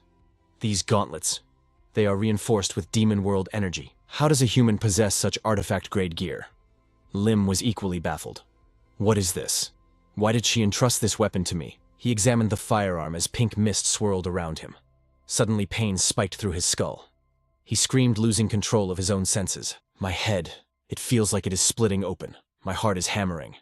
His pupils contracted to pinpoints. Chaos consumed his mind, stealing the very breath from his lungs. Engulfed in the toxic cloud, the witch shrieked. Where did you find that scrap metal? Do you think your petty tricks can stop me? Stit lunged, her claws tearing through the air, but the witch parried, effortlessly snarling. You hide a toy in the smoke and think it matters. Did you really believe this would change your fate? Stit stood, her ground aura flaring. A toy. Let us test that theory in blood. Boy, face reality. You are nothing but a discarded low-tier beast. Stit spat back. Better a beast than a monster who abandoned her own self for bottomless greed. A heavy footstep echoed. The witch's expression twisted. So, that was not merely a child's plaything after all. She unleashed a grotesque mutated limb, screaming to the heavens. It matters not, I will devour every last one of you. Stit eyed the writhing tentacles with dread. They are too dense, my blade cannot sever them. But in the heat of battle, her tactical mind began to race. Mara is synchronizing with the vessel. Every second wasted brings us closer to doom. The witch loomed over them, her arrogance growing. I wonder, how exquisite will the flesh of a struggling demon beast taste? Panic rose, but then Stit spotted it. A spectral umbilical cord pulsing between the witch and Han Young-do. As death closed in, she realized, that is the weak point. Manhwa is only human. With the old shell lying dormant, she cannot absorb the full brunt of Mara's power instantly. Attacks rained down, but Stit's resolve hardened. We must sever the connection to the original body. I have to shatter that magic circle, no matter the cost. In the corner, Lim's eyes cleared. My breathing, it has returned to normal. The chaos is receding. He gripped the weapon, confusion lingering. What is this mechanism? Then his gaze locked onto Han Young-do's body, shielded by the glowing barrier. His eyes darted between the battle and the barrier. Those tentacles, they are tethered to the corpse, are they not? A realization struck him like lightning. If that is the case, the soul transfer is incomplete. The magic circle exists to preserve the host until the download hits 100%. His determination surged like the hero of a leveling manhwa. There is still time if I can obliterate that barrier. His eyes began to glow with an arcane light. Wait, why can I see the structural weak points? Is this merely geometry? He reached into the empty air, his fingers tracing invisible lines, calculating vectors. Geometry is born from shapes. Shapes become formulas. A magic circle is nothing but a structure defined by numbers. His hands moved like a conductor, solving the equation of their victory. This magic circle is the only lifeline connecting Han Young-do's corpse to Manhwa. I need to crack the code and find the weak point immediately. His hand moved like lightning, scribbling alien equations. His brain overclocked, analyzing the core barrier as a third-degree polynomial. The mana flow followed an S-curve. The seal's nucleus lay at the extrema values, derivative. Stit watched in shock as he weaponized calculus against magic. Is that a spell formula? Is S actually decoding the magic circle in real time? Fighting back the pressure, she realized the truth. With Jin Jae-hee's weapon, S was translating magic into math. Meanwhile, the witch screamed, drowning in her own dark ecstasy. Come and get it, you rat. Her will to survive ignited. While S hacked the magic circle, she had to buy him every precious second. He didn't stop solving the impossible. He reached the final stage, converting the magic structure into a matrix. The main diagonal mana vector is a symmetric matrix. A grin split his face. If I find the eigenvalue, the single weak point will reveal itself. His eyes flashed with maniacal delight. Found it fx equals 0. The flaw is exposed. He raised the gun, his voice booming like a judge passing sentence. Magic circle, your minimum value is... The bullet flew from the barrel. Your absolute destruction. He literally jumped with joy. The bullet, carrying massive kinetic energy, tore straight through the magic barrier. What? It drilled deep, piercing right toward her true body. Realization hit her too late. What is this? The recoil sent Lim S flying back. She shrieked in despair. How could you break my perfect circle? But he didn't care, floating in the euphoria of a solved problem. I calculated it. The formula is proven. As he thought of the gun, he concluded his hypothesis with perfect logic. He passed out satisfied. The magic circle shattered. The witch screamed in madness. How could these weaklings? My physical transposition isn't complete. Suddenly a voice cut through the chaos. Good work, S. I'll handle the rest. It was Stit. She lunged at the monster while it was still reeling. What do you think you're doing? Ignoring the threats, she stomped on the umbilical cord, tearing at the lifeline with savage fury. The witch roared in fury. How dare you try to rip me away? She unleashed a wave of force against Stit. Stit was blown back. The witch scrambled to her original body, desperate. I can't let it end here. My body, my noble, exquisite body, I won't lose a single piece of flesh. Stit struggled to her feet, spitting out blood and truth. Greed grows like a tree, but eventually it snaps under its own weight, and when it falls, the filth clinging to it will be crushed layer by layer. That triggered her. What are you babbling about? You lowly beast, I'll chew you down to the bone. Stit smirked through her exhaustion. Now both you and your greed will burn together. Right. Suddenly, Jung Min-ho appeared in his beast form as she called out, Lord Ravis. Hanyi dangled upside down, kept apologizing. Mother, I'm sorry. But he had absorbed the red smoke. His power spiked explosively. Jung Min-ho's eyes went wide with shock. Impossible, was that smoke a catalyst? Meanwhile, Jin Jae-hee watched with haunted eyes, her mind drifting back to the preparation phase. She held a massive syringe in the flashback. The one sealed in the demon realm. Luckily, I secured blood from Lord Ravis's original body. I wanted to keep it, but there's no choice.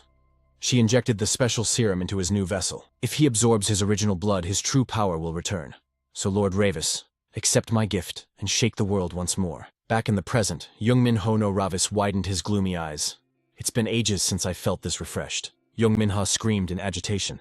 Useless trash, can't you two handle one simple task? Ravis showed no mercy. He yanked Hanyi by the shirt and choked Hanseo by her collar, making her squeal. Gritting their teeth against the pain, they spun in perfect sync, wrenching themselves free from his grip. Free at last, Hanyi went berserk. Thank you, mother, I'll kill him. Hanseo charged from the other side, roaring. Die, die, die. But Ravis blocked both attacks with his bare hands. The possessed body flew at him in a rage, mocking him. Ravis Vindica. You self-proclaimed prince of the demon realm. Why risk your life for these lowly humans? She isn't even your real blood sister. But Ravis didn't answer immediately. He just mumbled, that cake, his eyes bulged, voice dropping to a growl. It was damn delicious. Her eyes popped out of her head. What? He ignored her confusion. The cake this body's little sister fed me. It didn't taste like anything from this world. It had the flavor of the celestial realm.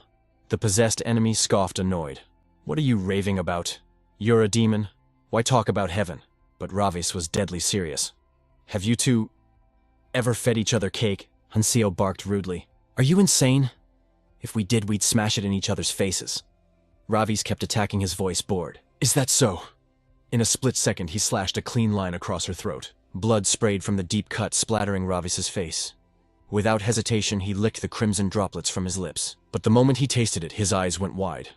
His mind was pulled back into a memory of Hanseo's innocent past, a classic twist for an awakening manhwa. Mom, I got a perfect and... Little Han-yi's voice chirped with pure innocent hope. Mom, look, I cleaned the whole house. I'm so hungry now. But Han Young-doo's reaction was ice cold. Shut up. If you're hungry, go drink water. She slammed the door, cursing them as useless burdens before storming out. Those cruel words slashed through the children's hearts, instantly shattering their motivation. They abandoned their studies and cleaning, sinking into a gloom where no effort would ever satisfy her. The scene shifted, transitioning to the bustling atmosphere of a high-end cafe. Han Young-doo glared at the lively crowd, her voice dripping with venom. If not for you, Brat's men would be lining up for me like rain. Look at that girl's fake smile. It makes me sick. Shh, Seo, darling, mommy really hates that girl. You understand, don't you? Hanseo followed her mother's gaze, falling into an eerie silence before standing up with calculated intent. Her pace suddenly quickened, transforming into a sprint as she deliberately slammed her body hard into the innocent girl. The impact sparked instant rage. Damn it, what the hell? The girl screamed just as Han Young-doo rushed over with fake concern. Oh my, are you all right? The victim didn't hold back. Damn it, you blind idiot. Look at my clothes. Meanwhile, the mother dragged her daughter away, feigning deep apology. I am so sorry, I'll buy you a brand new outfit. They quickly exited the scene, and the moment they were clear, Han Young-doo's tone shifted. Now, my children, what should we do next? A twisted, satisfied smirk curled on her lips as she hugged Hanseo tightly. Our SEO is so kind-hearted, isn't she? So adorable. Did you see that girl's face, pretending to be all high and mighty? Serves her right. Hanseo froze, a thrill running through her as she realized Mom finally praised me. Hanyi, sensing the shift, shouted in jealousy, "Mom, let me do it next time, I can do it too." Han Young-do didn't scold him. Instead, she fed the fire.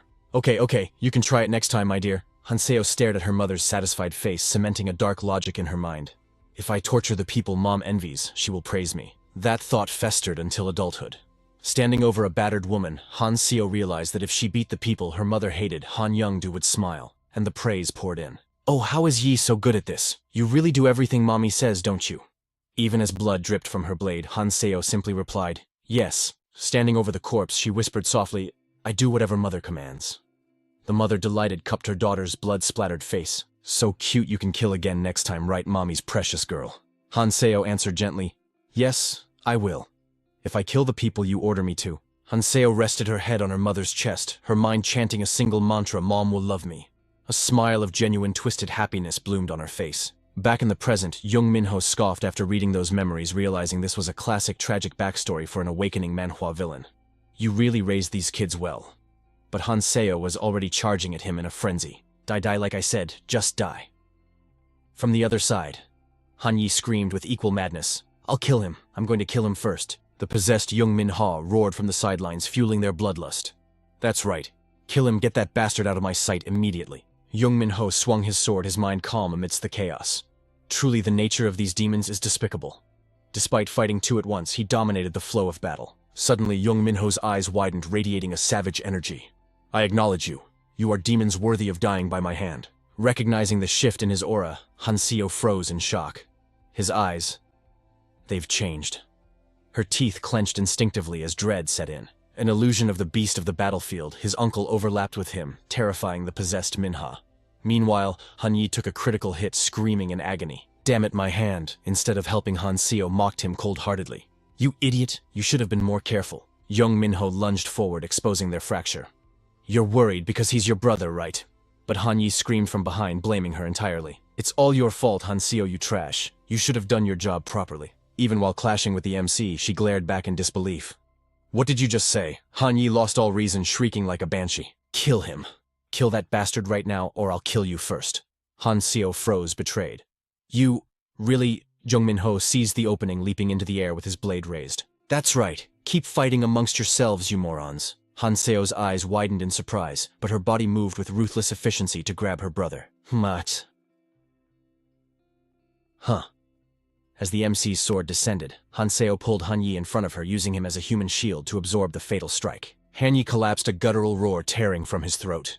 The agony was blinding, leaving him unable to stand as he shrieked. "Nyachasm, it hurts." Numbness spread through his body as he threw his head back, wailing, "Mom." Jung Min-ho looked down at the pathetic sight. Useless to the end. "Seo, leave that brat and fight me." Still locked in combat with Min-ho, she instantly obeyed the voice that sounded like her mother's. "Yes, Mom?" Han Yi, now slumped on the ground, cried out in betrayal. "No, don't leave me." With his dying breath, he choked out a desperate plea. "Mom, Mom," but she ignored him, completely focused only on destroying Jung Min-ho. "Die, stop resisting." Yet the MC's movements were like water, effortlessly evading every lethal strike. His mind raced, calculating the battlefield. "I've dealt with one." But looking at the unmoving body, he knew the real threat remained. Mara's possession is almost complete. If I waste any more time, Minha will be lost forever. I don't know how long this body can hold out. Jung Min-ho gripped the blade, his resolve hardening into steel. "But I have to try." In a flash, he disarmed Hanseo, his free arm locking around her waist, while his other hand discarded the weapon and moved to her head. Without a second of hesitation, Jung Min-ho buried his teeth into Hanseo's neck. Ignoring her screams of agony, he focused on draining the source of her power. The sight made the possessed Jung Min-ho's eyes bug out in pure horror. "No. What the hell is this?" Released from his grip, Hanseo couldn't stand. Drained of all strength, she collapsed lifelessly to the ground. As the demonic blood slid down his throat, Jung Min-ho felt a surge of energy, typical of a high-stakes leveling manhwa. "I will push this blood to the absolute limit of what this vessel can endure, and awaken my true power right now." In a flash, he tore through the air towards her, his arm winding up for a devastating strike. Jung Min-ho's possessed body reacted instinctively, summoning a wall of writhing tentacles to block the impact. "Stay back, you wretched insect," she shrieked. But her screams fell on deaf ears. He was an unstoppable force closing the distance. Panic set in as she realized her attacks were completely useless against this monster. "Why won't you just die, Ravis Vindica?" Behind his stoic expression, however, Jung Min-ho was fighting his own internal battle, grinding his teeth against the agony. It feels like my entire body is disintegrating. This weak human vessel can't handle the strain. Veins bulged on his arms as he endured the sensation of being torn apart from the inside out. With godlike reflexes, Jung Min-ho weaved through the chaotic net of tentacles, closing the gap in an instant. Ah, the thrill of the hunt. I've missed this sensation. Jung Min-ho's eyes widened in sheer terror as she saw his skill. He had breached her defenses completely. Realizing there was nowhere left to run, she let out a desperate scream. No! Get away from me! You plan to ruin everything at the very last second. Min-ho didn't waste breath on words. He slammed her body into the ground with earth-shattering force, silencing her protests. His iron grip tightened around her throat, ignoring her chaotic thrashing. Let go of me. How dare a lowly creature like you lay hands on a queen? His grip only tightened. Coldly, he delivered the verdict. It's over. Your filthy existence ends here. Even then, the entity within Jung Min-ho struggled, refusing to accept reality. I am immortal. I cannot die to the likes of you. Ignoring her ravings, Jung Min-ho calmly reached out and grabbed a nearby staff. Consider this my final warning. Abandon Min-ho's body voluntarily right now, and I will spare your miserable life. The unexpected offer left her stunned. What? You would actually spare me? The aura radiating from him at that moment was indistinguishable from his father's, the Demon King himself. Yes, I, Ravis Vindica, swear upon the honor of my father, the great Demon King. His voice was absolute, but inside the monster's mind, the gears were turning. I see. He's afraid I'll self-destruct and take this girl with me if he pushes too hard. It's a shame to lose such a perfect vessel, but survival comes first. I can always find another host. A manic, twisted grin spread across her face as she arrogantly accepted. Very well. The bloodline of the great Demon King holds weight. Lower your weapon and we have a deal. If you lower your guard, I will do as you ask. I really have no other choice now, do I? Seeing her capitulate, Jung Min-ho froze and the magical staff in his hand dissipated into smoke. He slowly backed away from her body and stood tall, his voice commanding and cold. Now, get out of there. Jung Min-ho rubbed her bruised neck, grimacing in pain. Fine. But as she spoke, a treacherous smirk curled at the corner of her lips. The monster's soul ejected from the body in a burst of energy. I'm free, you fool! But Jung Min-ho just chuckled. In a split second, his arm transformed into a terrifying demonic claw, snatching the soul from the air. Caught in the iron grip, the spirit began to thrash violently. What is this? This energy? This isn't a human arm. Maintaining his cold smile, he revealed the truth. It is the arm of one of the 12 Black Thrones. You really represent the naive side of evil to believe in enemies so easily, don't you? To be honest, I had no idea how to extract you without killing the girl. The spirit's eyes bulged in horror. What, you bastard? So it was all a lie. Even after swearing on your family's honor on your father. Jung Min-ho hoisted the squirming soul higher, his expression darkening with cunning malice. You see, I only care about preserving my own honor. My father's reputation means nothing to me. The green-skinned, purple-eyed spirit shrieked in betrayal and pain. No, that was my body. I don't want to die. Let me go. Min-ho looked at the creature with utter disdain. What a pathetic display. The monster, now fully extracted, screamed as his grip tightened. Wait, please save me. I'll do anything, I'll obey any command you give. The creature writhed in agony. Please! But behind them, movement stirred. Hanseo stumbled to her feet, clutching a sword. Yes, excellent work, young, hurry up and kill that bastard. But before she could strike, a blade pierced her chest from behind it. Was Han Yi. You treacherous snake. Trying to hog all the credit for yourself, I won't let that happen. Both traitors collapsed onto the cold ground, silenced forever. Seeing her potential hosts die, the spirit went berserk. You bastard, you just threw away my last chance at survival. Jung Min-ho watched them fall with cold indifference. They called you mother with such desperation, only to die a meaningless death. The monster, however, had no shame left. Please, I beg you, I won't touch this girl again. Just let me possess one of those corpses, please. Your mother, Aeneas, and I, we were like sisters. We were family. Min-ho's gaze remained empty. You don't believe me. It's the truth. Ask Aeneas yourself. She called me big sister and always treated me with respect. Stit couldn't listen to the filth any longer. Your own children just died for you, and to the very end you only care about yourself. Are you really a mother? The monster shrieked back. I can always breed more of those trash. Ravis, listen to me, slash. Jung Min-ho severed the spirit's head without hesitation. Your title as a former member of the 12 Black Thrones holds no value here. The spirit howled in agony as it began to dissipate. Ravis Vindica. To think I would be humiliated like this. By you. Her voice dripped with hatred. To fall by the hand of Aeneas's brat. Curse you, Aeneas, I refuse to accept this, I will kill you. Min-ho stomped down, crushing the remaining essence. The blood art surged backward, absorbing into his eyes. The battle was over. Stit approached, relieved. I knew you could do it. Master Ravis. Jung Min-ho looked at his hand pulsating with the consumed energy. She was definitely a former seat of the 12. The power brimming inside me is incredible. He paused, covering his nose with a cloth. But it reeks of filth and desperation. What a waste of time. Stit looked over at the 2 dead bodies nearby. Master Ravis, those twins. If their mother hadn't invaded the human realm? Her voice trailed off, filled with pity for their fate. Do you think they could have lived happy lives with their real mother? Jung Min-ho pondered for a moment. We will never know the answer to that. He gazed down at his unconscious sister, Jung Min-ho. Even without demons, children often perish because of their parents' greed. That is the harsh reality of this world. From the shadows near the door, a silhouette watched him. A face identical to Han Yi, eyes burning with twisted admiration. All right, time to vanish. He turned to leave, but it was too late. I've already sensed you, his voice boomed. In the shadows, she froze, terror gripping her heart. He watched her clumsy attempt to flee and sighed. I know you're there. Come out. Shame burned through her veins like fire. Please, just pretend I don't exist. But he stood there, an unmoving mountain of indifference. The name Veltia made his heart skip a beat. Veltia, the legendary weaponsmith.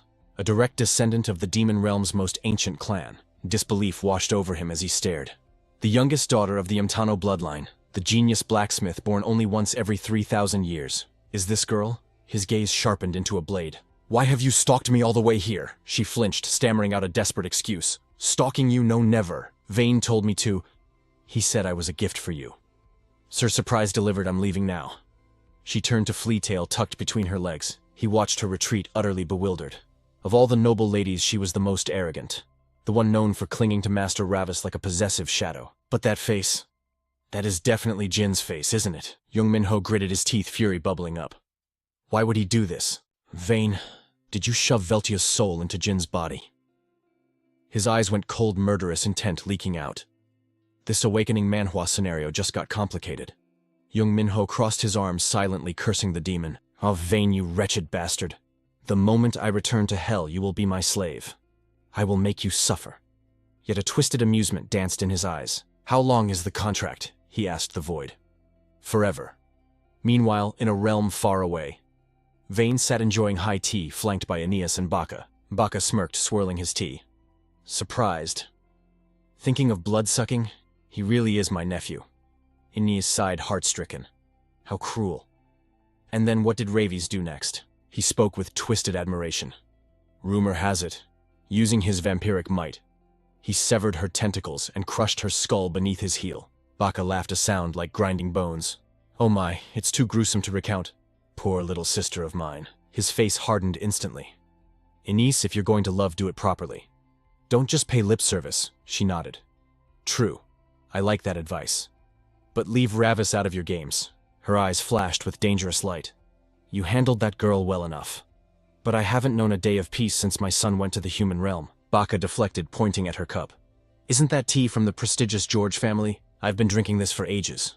She cut through his distraction tactics effortlessly. That and this are 2 different battles. Realizing he couldn't hide, he shrugged. Just kidding. Ravis has finally awakened his true potential. Stop worrying. Just relax and drink your tea. But a mother's intuition is sharp as a blade. You 2 are scheming, aren't you? Her eyes narrowed. What is the plan? His expression faltered. Even the great demon king doesn't know. Wait, Gamude Vindica didn't tell you. Vane planted the bloodstone inside Ravis. She froze, the horror of the situation hitting her. Don't tell me. She shot up from her chair, her aura flaring wildly. You are using Ravis as bait to catch Morgasa. He raised his hands, grinning like a maniac. Bingo! Aeneas snapped. She grabbed Bacca by the throat, rage exploding. I will end you right now. Terror filled his eyes. Wait. Ravis wanted this. I couldn't deny my nephew's wish. He wants to hunt him too. As they brawled, she literally bit down on his head. You idiot. You should have died 1,000 years ago. Bacca screamed. It hurts. Mercy. Vane watched, bored. These siblings, always trying to kill each other since their past lives. He set his tea down, eyes darkening. Morgasa, the ruler of death. The god who returns all existence to the void. When the winds of death blow, heaven, hell, and earth will rot away. His gaze turned calculating and cold. A beast that devours humanity to rebuild hell. Wherever you are, wait for him. Ravis is on his way. Back in the human world, Jung Min-ho tended to his unconscious sister. Jung Min-ho.